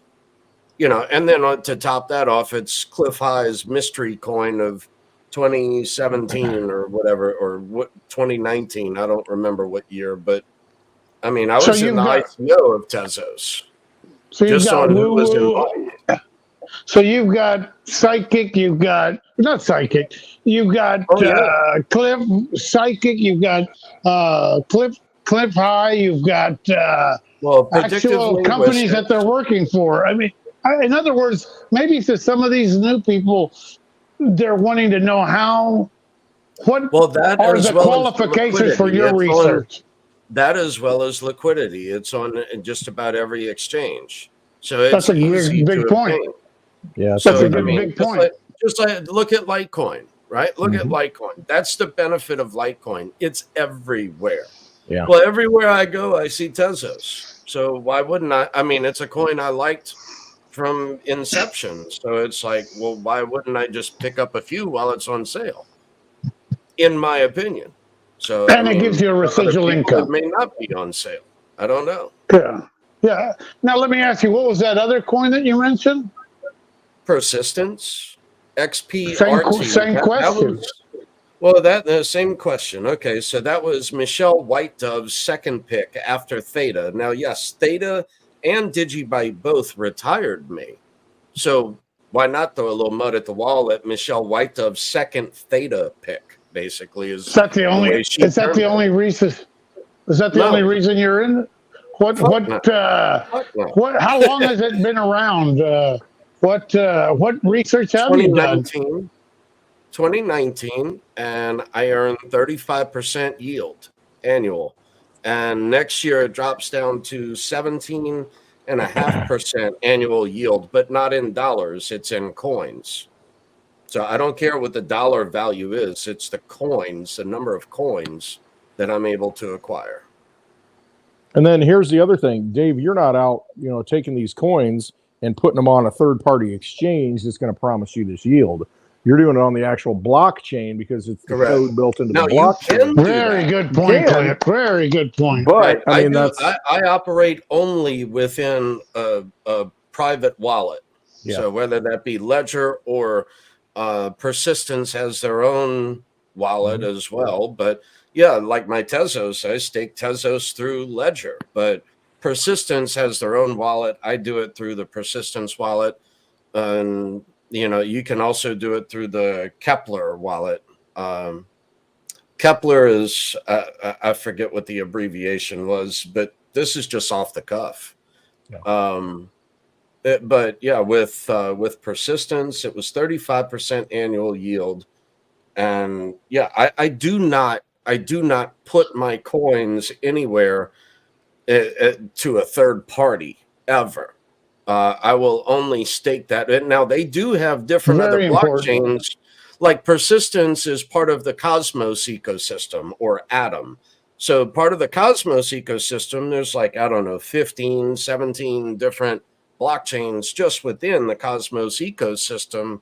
However, Persistence is DeFi. It is only DeFi of Cosmos. So, and it's over many different blockchains within that protocol of Cosmos, or within that ecosystem of Cosmos. So it's like, why wouldn't I just take a stab at it? I mean, and for me, it was mud at the wall, and it actually turned into something. Now it's like pennies. I mean, it's stupid. Oh, it's ridiculous. So now I've been able to acquire. I exceeded my fourth goal, and just off of staking rewards, I've almost hit my fifth goal. That's not purchasing anymore. That's just letting that acquire and accrue. So yeah, I think I'm more in between Clint and you, Blind Dave, where I think Clint being more of a hodler type and still has different stuff that he throws mud at the wall, and you, which are because I hear what you have to say, and I try to pick your brain as much as I can. Well, More, same and I thing. don't mean a Theta is gambler another. in a bad way, and I mean Theta. gambler in a knowledgeable way, to where there is a difference going and playing poker and never played before, and a guy that's played poker his whole life. That man knows how to read people's faces. Well, There's other qualities, and that's what you have done, realizing the risk to reward. And then we have and people like Clint. Theta did very well for me. I was in at 13 cents and Yeah. again at 8 cents, and we all saw what Theta did, and that was one of the ones like Digibyte that retired me. Well, so what I did was, like with Theta, I run a Guardian node as well as I run an Edge node, as well as I stake the T fuel on the Edge node, as well as I stake the T drop from, but all this from within the Theta wallet. I don't go to Celsius or to whomever or to Luna or wherever, Atomic, or where, there are different things that I want to know. Has Atomic Wallet ever been hacked? And now the answer is yes. So it's just one of my prerequisites. So if they have been hacked, I'm not interested. So, and then I'm careful with everything else that I do. I run a C cleaner between every damn thing that I do. So, and then I can reboot the computer back to factory. I get rid of all cookies and cache every time. I go through a whole process of stuff, and that's why I believe in what Bitcoin Ben is doing as far as with the laptop. There are a lot of people who don't know how to sweep and clean and do everything else to be very protective while doing this, and they're just open, and they don't even they're not even using a VPN, nor do they understand other people are looking at every keystroke that they type. So it's knowing how to wipe a computer back to factory, or just completely remove everything from the computer and install a new hard drive and Windows from a thumb drive by going in the BIOS. So, it's just, what are you comfortable with? But I see what Bitcoin Ben is doing with the laptops. I do agree with that. That is a market that it will be needed in the not too distant future. With a lot of new people. But like I was saying about Clint seems to be, and this is all my speculation, seems to be the guy that goes, listen, I'm okay holding Litecoin, and which I feel are very much going to be true winners in the midterm. And so, and I know that you hold a lot too, but that's where I am. I'm heavy into my shirt coins, which I feel are shirt coins, which we all basically share the same idea on.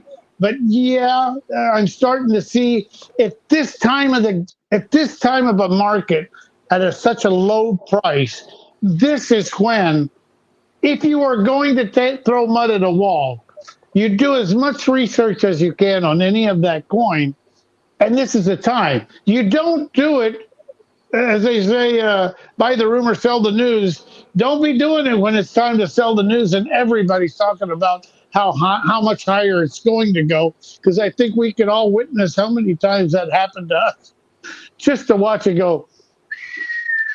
Yeah, it's an emotional thing. I mean, that's why we have a 4-year cycle. It's that emotional swing of human beings. And right now, everybody's like, ugh, why would I buy crypto? Look at it. I mean, it's just in the gutter. This is what you buy. Yeah, exactly. Buy it cheap. Buy low, sell high. Have we not heard that? I mean, that's, stick to it, but it's our emotion that gets in the way. That's the important thing to realize. Now's the time to be shopping. I also went at it a little differently. So this is my third market cycle. I began crypto in 2014, but I mean, when crypto goes on sale, that's when I buy more. Yep. But when it goes to a 4-year peak, you sell off and you buy back in 3 years. I mean, Let me or ask you two. this. I mean, however you want to do that, but that's been that's proven correct for me so far. And I mean, if I can, when something goes on sale, why wouldn't you buy more? That's all I'm saying. And Yep. instead of Yeah, hitting the panic button and and selling, I'm acquiring more coins. We don't know the true value of any coin today. It's all manipulated. It's all a bunch of bullshit. What is one Litecoin worth? I don't know, $20,000 maybe. I mean, we really we don't don't know. know. But let me say this: the reason you're probably not buying Bitcoin is I'm not saying you missed that boat, but we kind of missed the boat to where now it's way too expensive. So you're seeing the value come from maybe Digibyte's the next Bitcoin. Maybe Litecoin is the next Bitcoin, I don't which see is it. going to. I don't see it as the next Bitcoin. I don't view it in that way. I view it as the evolution of blockchain. Okay. So that's explaining it. And so what I'm trying to say to the people is that even if say you sold half your Litecoin and to pay and clear yourself of all debt and give yourself a decent home and no more bills, there will be another. Even if you can never get back to Litecoin at $60 and it I still never want it. goes under 1,000, there will be another coin. Maybe it'll be Digibyte, maybe it'll be Persistence, maybe it'll be some of the other ones. There's always going to be something cheap that, if you've done your research, has the potential to go back up with It's basically not house necessarily money. cheap. It's undervalued. Right. Undervalued. Thank you for Yes. clearing my fucked up vocabulary.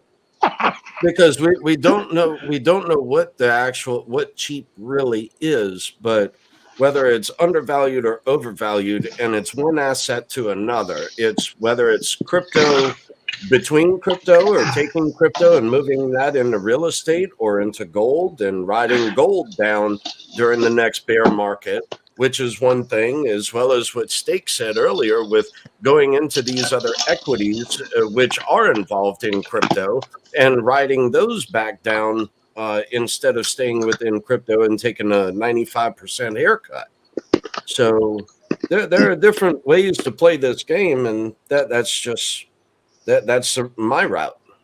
You know, That's and all. it's being comfortable with the asset that you trade into or acquire next, because, you know, who's going to feel bad being stuck in gold? You know, who's going to feel bad being stuck in Litecoin when it's low in dollar price?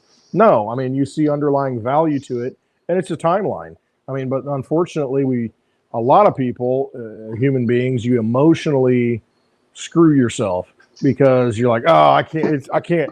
It's not. It's going to keep going down. I'm getting rid of it. And well, every time you do that, Right, but the name of the game is acquire more coins. Yes. Don't look at the price. Acquire more coins. Yep. Right now, we don't know what it's worth. No, we don't. We have no idea. Anything can be cheap. You know, Shiba was cheap because it was like fractions of a penny. Oh my gosh, that's cheap. Well, then you got 420 trillion of them. Same with Pepe. It's like, oh, it's cheap in dollar price, but what's the underlying value long term, and what's your time frame? I mean, how long are you willing to, you know, be in that thing?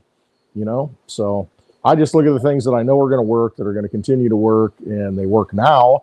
And when other people see that they work, well, when there's a finite pie and people want a piece of the pie, it's going to drive whatever currency price that you value it in up, because there's more demand for it, because it has a use case. So yeah, it could be crypto, it could be real estate, it could be, you know, tangible items like we're talking about, gas, food, you know, water, gold, whatever it is. So get those things on sale is what it comes down to. Get them when they're undervalued. So we could be buying some of these coins. Basically, what you're saying is we're buying Apple when he just got out of his garage and started going into.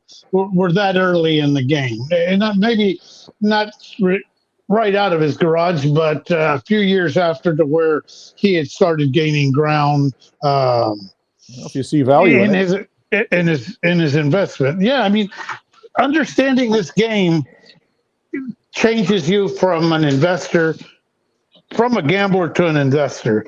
If you don't know your coin, then if you're going by just by what Clint says, or just by what Dave says, you are a true gambler. Even if these guys are very, very smart, if you haven't done your research, you won't know Well, when to get in or out.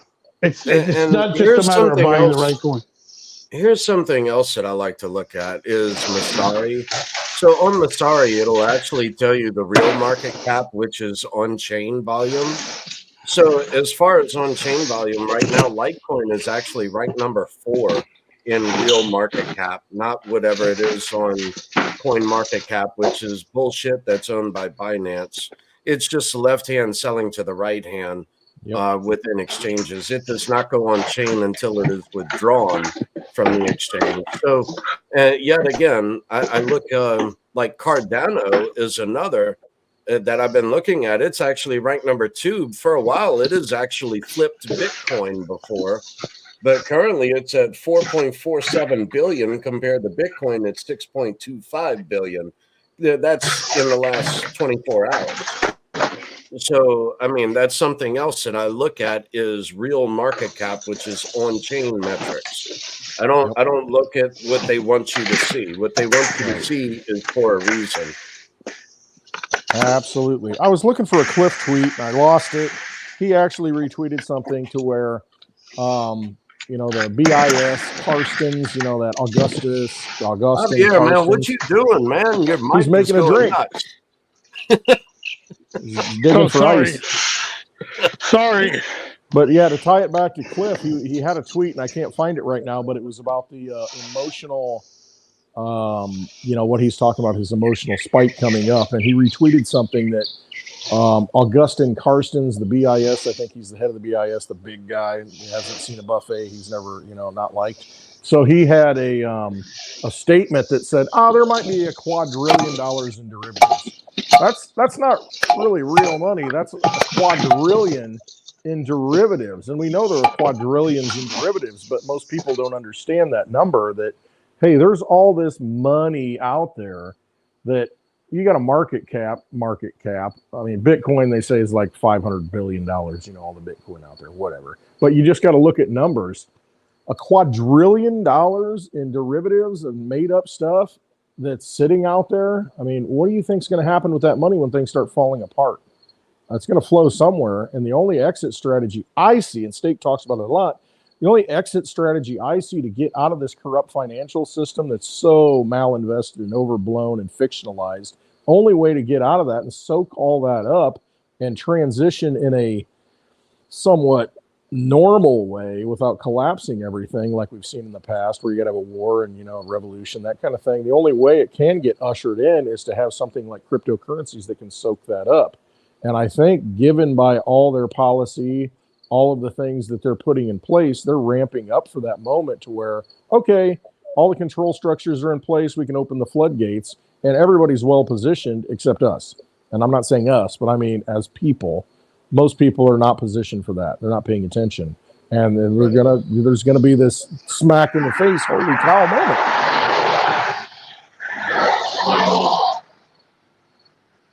That was them going by. Yeah. I've got to walk the damn dog. I've got to walk the damn dog. That's why I'm making all kinds of damn noise, because he's looking at me like, dude, I'm gonna shit on the fucking bed if you don't fucking take me right now.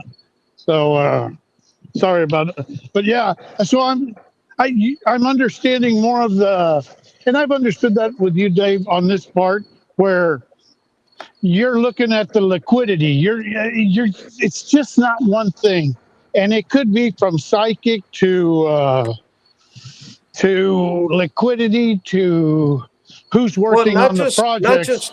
Well, first off, not just bullshit psychics, right? Not just pay me $1 and I'll tell you your future. Read your palm and shit. I believe that there are more fakes out there, but when you are labeled as America's #1, okay, that has a lot more weight to it. So that was why I actually listened to Michelle White Dove. She called a lot of like shit. I said, they got, you look in the yellow pages. I don't even know if that's a thing anymore, but you look in the yellow pages and they probably got a million psychics out there, and which one are real and true? Probably most of them are not.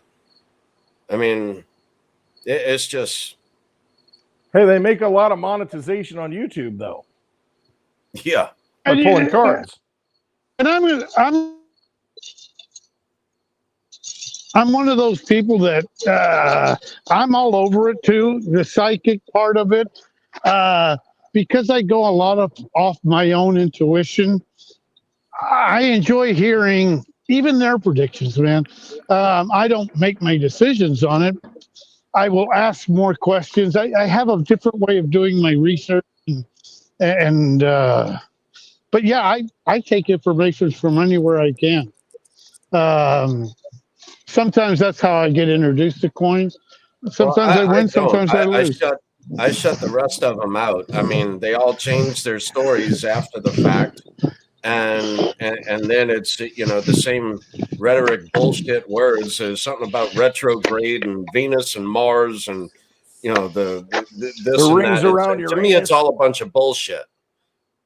So I mean, but when you are labeled as America's #1, that has a lot more weight than all of this other jibber jabber out there. I could really care less. Well, but I mean, and then you look at what she did predict out of the blue. I mean, nobody started talking about that until you had some people on YouTube coming out and talking about it. She was the one, Michelle Whitedove, that called theta out of nothing. Nobody heard about it. I Nobody agree. knew anything about it. Then everybody started jumping on the bandwagon, but she's the source of that, wherever it came from, and look what it did.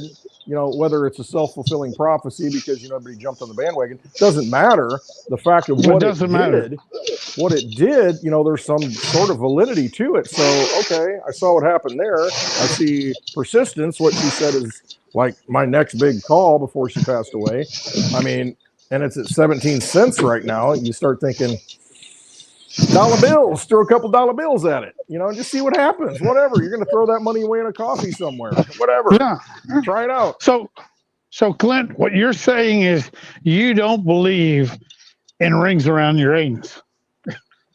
I've never been there. It's hard to see from my perspective and my angle, so I can't really say for sure if there are rings around Uranus. I don't know. That takes a little closer look, a little more investigation, maybe. Well, earlier we had someone asking for a digibyte prediction and all of this. And well, my thing is I just flat out refuse. I refuse to give a prediction on digibyte because you all right there, man? Yeah, this damn. Sorry about that. Let's see what's going on here. Yeah. Well, in any prediction, it's truly what it is a prediction. This game is being manipulated, as Clint has said so many times on his show. And until they decide that it's going in another direction, our predictions I believe that the more we predict, the more the bots are reading us and the less likely it happens, because the sheep are, for them to win, the sheep, 90% of the sheep need to be heading one way. And if you're smart enough to go the other way. If I were to tell someone, okay, well, you want a digibyte prediction, well, okay, if I tell you it'll do a 10x, are you going to sell 100% of your position when it does? I think that would be ill-advised. Yeah. I refuse to sell more than 50% of a position. I don't care if it 50x's. I don't care. Because at that point, it doesn't matter. I mean, you've done well, but could it do better? Yes. Could it? I mean, so I'm gonna mute you, Javier. Give us a second. I'm gonna mute you for a sec. You there, Clint? Yeah, I'm here, man. Okay. But yeah, I was gonna say to the person who's asking for a prediction of this and who wants to sell more than 50% of their portfolio or of, say, digibyte in that instance, Okay, well, look no further than what happened to me in 2017. And I've shared this several times, but maybe you need to hear it. I don't know. 2017, during the ICO craze, I mean, I dropped, what, 25 Ethereum? Or that was as a minimum. You had a minimum of 25 Ethereum to purchase Populous. And, you know, I'm not saying to go out and buy it now. No one knows what's happened with Steve Nico in the last several years anyway. But, you know, just for, you know, numbers sake, you know, I bought in the ICO. I don't know, was it 20 cents? And, well, it went to $3. Might have been 40, 35, 40 cents, I think, when it came out. I think it Something was like like that. 20 cents. It was like What 20, then? 25 cents during the ICO. But that amount, I mean, to $3 was what, a 15x or something like that. I killed it. I nailed it. Oh, yeah. I It's like, sold wow. 100%. Right. Went to $3, only to watch it then go to $86. I mean, Yeah. It's like, I mean, it's just that in and of itself taught me such a valuable lesson. That's why all of these predictions, they're really meaningless. You know, like I said, are you going to sell 100% of your position only to watch it go ballistic later? We don't know what these assets are truly worth. I mean, some of us have a good idea, but to say that would just be asinine and ludicrous. And right now would make no sense to anyone out here. yeah, I mean, you could say, would hey, just it's be going to 10 he would cents. just be the latest pumper Right. out there. Exactly. Just, you know, my top 5 coins for 2024, I think, is just absolute bullshit. Next thing you know, they're repoing the Bentley and you got an Ethereum address for donations. All right, let's see where Javier is.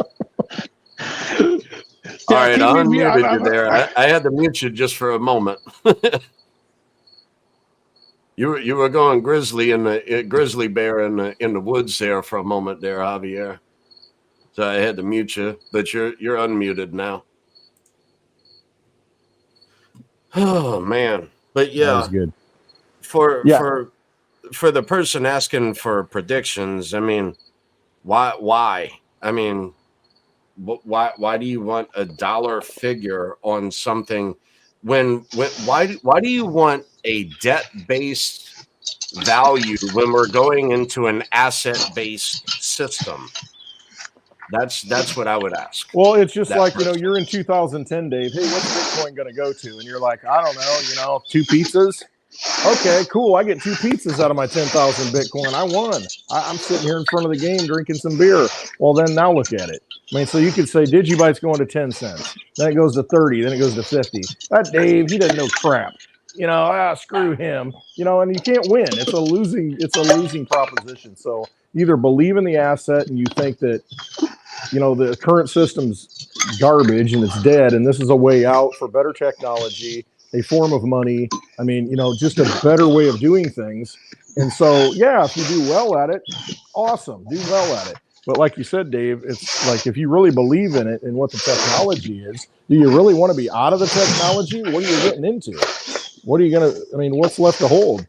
I mean, what do you, just let it sit in the bank where they confiscate it all and then you can't get it out and then it gets devalued? Nah, not for me. Yeah, this game is getting harder. I'm going to say a lot harder than it was in 17. In 17, it was you could actually throw mud at any coin, and absolutely everything went up. Well, and there was enough we thought liquidity. It was going to keep going up. You know, oh, it'll keep going Exactly. up because it's a new system. And it's like, well, then it didn't. And so you got to, whatever the price is, figure out what's good for you and what you can do with it. And if it hits that price, do something with it. But, you know, hang on to a little bit like Dave says. It's good advice from somebody who's been through it, because it's probably going to go higher than you ever think. Well, then it's going to go a lot lower than you ever think, too. So you're going to be sitting here holding the bag thinking, why didn't I do something with it? You know, so whatever you do, you know, you got to understand where you need to be. And if it gives you the opportunity, do it. Let me ask you, either go ahead. And for a prediction, for this person who's asking for a prediction, instead of giving you a dollar figure, I'll give you a year figure. How about this?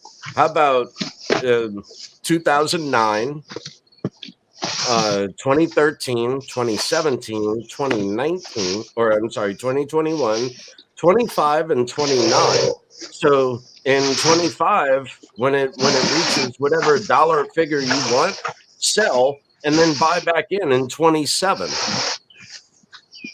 2 years after the fact.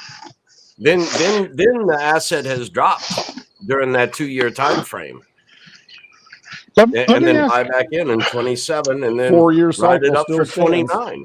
Yep. Let me 4-year ask- cycle. 4-year cycle. Let me ask the smart guys here in the room. Now we have over 20,000 coins, and I keep hearing the rumor 95%. We're basically going to go down to about 500 coins. That number varies from 1,000 to 500. How does that happen? How do we wake up and it won't, for the exact same reason they've been saying the same damn thing since 2016. Back in 2016, we didn't have the reason. We didn't have a purpose for 1,000 coins. What was it? And everyone said the same thing. Well, 95% of them are going to go away. It's all horseshit. It's all bullshit. Wow. Because I was under the impression it was, but now think about I this, can see Javier. Think about the current economic system. I just talked about, the $quadrillion in derivatives. This casino is huge, and there's people wanting to play it in all kinds of different ways, different facets. I mean, yeah, some of this stuff's worth nothing. Well, human nature just tells me that we'll have the same thing. It'll just be digital. It'll be in crypto. And so we might have cryptos that aren't worth anything, but they still, they go up in price because you've got people when they come into it, when more energy comes into it, let's say, rather than money. I mean, people are always going to be degenerate gamblers. I mean, they're always going to want to get into things. They're always going to want to play in the casino. And I mean, so yeah, are they going to go away? I don't know. Maybe Stake will disagree, and with regulation, it's going to wipe all this stuff out. But some, but not like 20,000. Look at all the regulations we have now that people don't listen to. I mean, they still do. I mean, we can't stop drugs on the street. I mean, there's always going to be markets. Just my thought. No, that's what I wasn't expecting that. I wasn't expecting that answer, and it's definitely a different perspective. I thought things would go away, but you know what? The more I think about it, the more you make sense. How else do they make their money on the next PP coin or the next? They want you playing. They want you to play, and they want the So I there's always going to be you as a winner. If you win and you invest in that, and put it this way, remember, buy the rumor, sell the news. If you're hearing the news, if you're hearing it on TV, you're too late. Remember Michael Saylor, a lot of times talking about Bitcoin. Well, then everybody's buying Bitcoin, then Bitcoin goes down. And it's not that he made a bad investment because he's getting more Bitcoin, but when you got people out there hyping it, glorifying, oh yeah, look, they're getting into Bitcoin. And, I mean, the price didn't keep going up, did it? No. I mean, so it's that wave, it's that cycle. And like Dave says, until that 4-year cycle breaks, you got to look at that timeline and say, all right now it's pretty cheap. You're kind of at the low. You're accumulating these things. And then by 2025, you're going to look back and say, oh my gosh, it's going to keep going up. Well, it's not. And, then you repeat, wash, rinse, repeat, the same old thing. And so that's probably the most important thing I've learned is that this time isn't different. It hasn't been different. And yeah, I know everything's falling apart. Looks like doom and gloom. Oh my gosh, this is when crypto really takes off. But I mean, you're always going to have the ups and downs. And until those have been disproven, I think they're going to continue. And that 4-year cycle is just what it is. It's human emotion. Everybody gets pumped and gets into it. Oh my gosh, it's going to the moon. And then it goes back down. And it's been proven time and time again that that's what happens. Now, it may level out, but still, there's ups and downs. And so you just got to think about what you're all about, why you're in it, what you want to do with it, what your goals are, and, just look at the history of it and kind of let that be a guide. What is it that you say, Dave, that a cycle is a cycle until it's not a cycle? No, I say that it's been a 4-year cycle since Bitcoin was created until mass adoption. Until mass adoption, it will remain a 4-year cycle. Wow, I wasn't even close, but I thought that's how fucked up it goes in my brain and out. Inside of, I remember you saying that, but When every outside I screwed up. cycle, all these people come out and say, "Oh, this time it's different." When it's now, except we're now on a 5-year cycle, or we're on a 2-year cycle. It's all bullshit. Yeah. I mean, like I said, Bitcoin was started in 2009. You got 09, 13, 17, 21, 25, 29, 33. Yep. I mean, until that cycle breaks and it becomes mass adoption, it'll remain. And we're not there yet. We're not even close, really. I mean, just ask the people walking down the street. I mean, we're not mass adoption at all. So, Well, it's a drop the mic moment. I don't know how long we've been going, guys. yeah, I'm willing to go as long as y'all want, but it's been a great show. my dogs are is a ready. drive.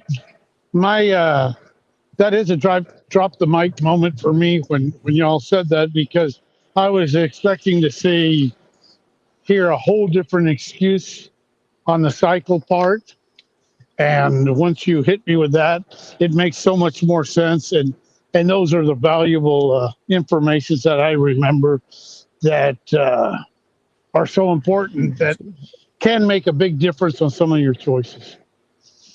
Yep. All right. Do your research and trust yourself. We're just sharing our experiences, and it is what it is. Yep. Right on. So, yeah, do your own research, do your own due diligence, and then do a little more. Ask questions, find people, get involved in community. Without the community, if things do have to go dark in the future, with CBDCs and whatnot, there may be trade within each other. So community is a valuable part from whichever blockchain, does not matter. Yep. And just keep moving forward. And like Clint says, trust yourself. That's it, man. So anyway, I want to thank y'all for coming today. I enjoyed today's show. I want to thank everyone for tuning in. Y'all go make it a day. Love you all. Later.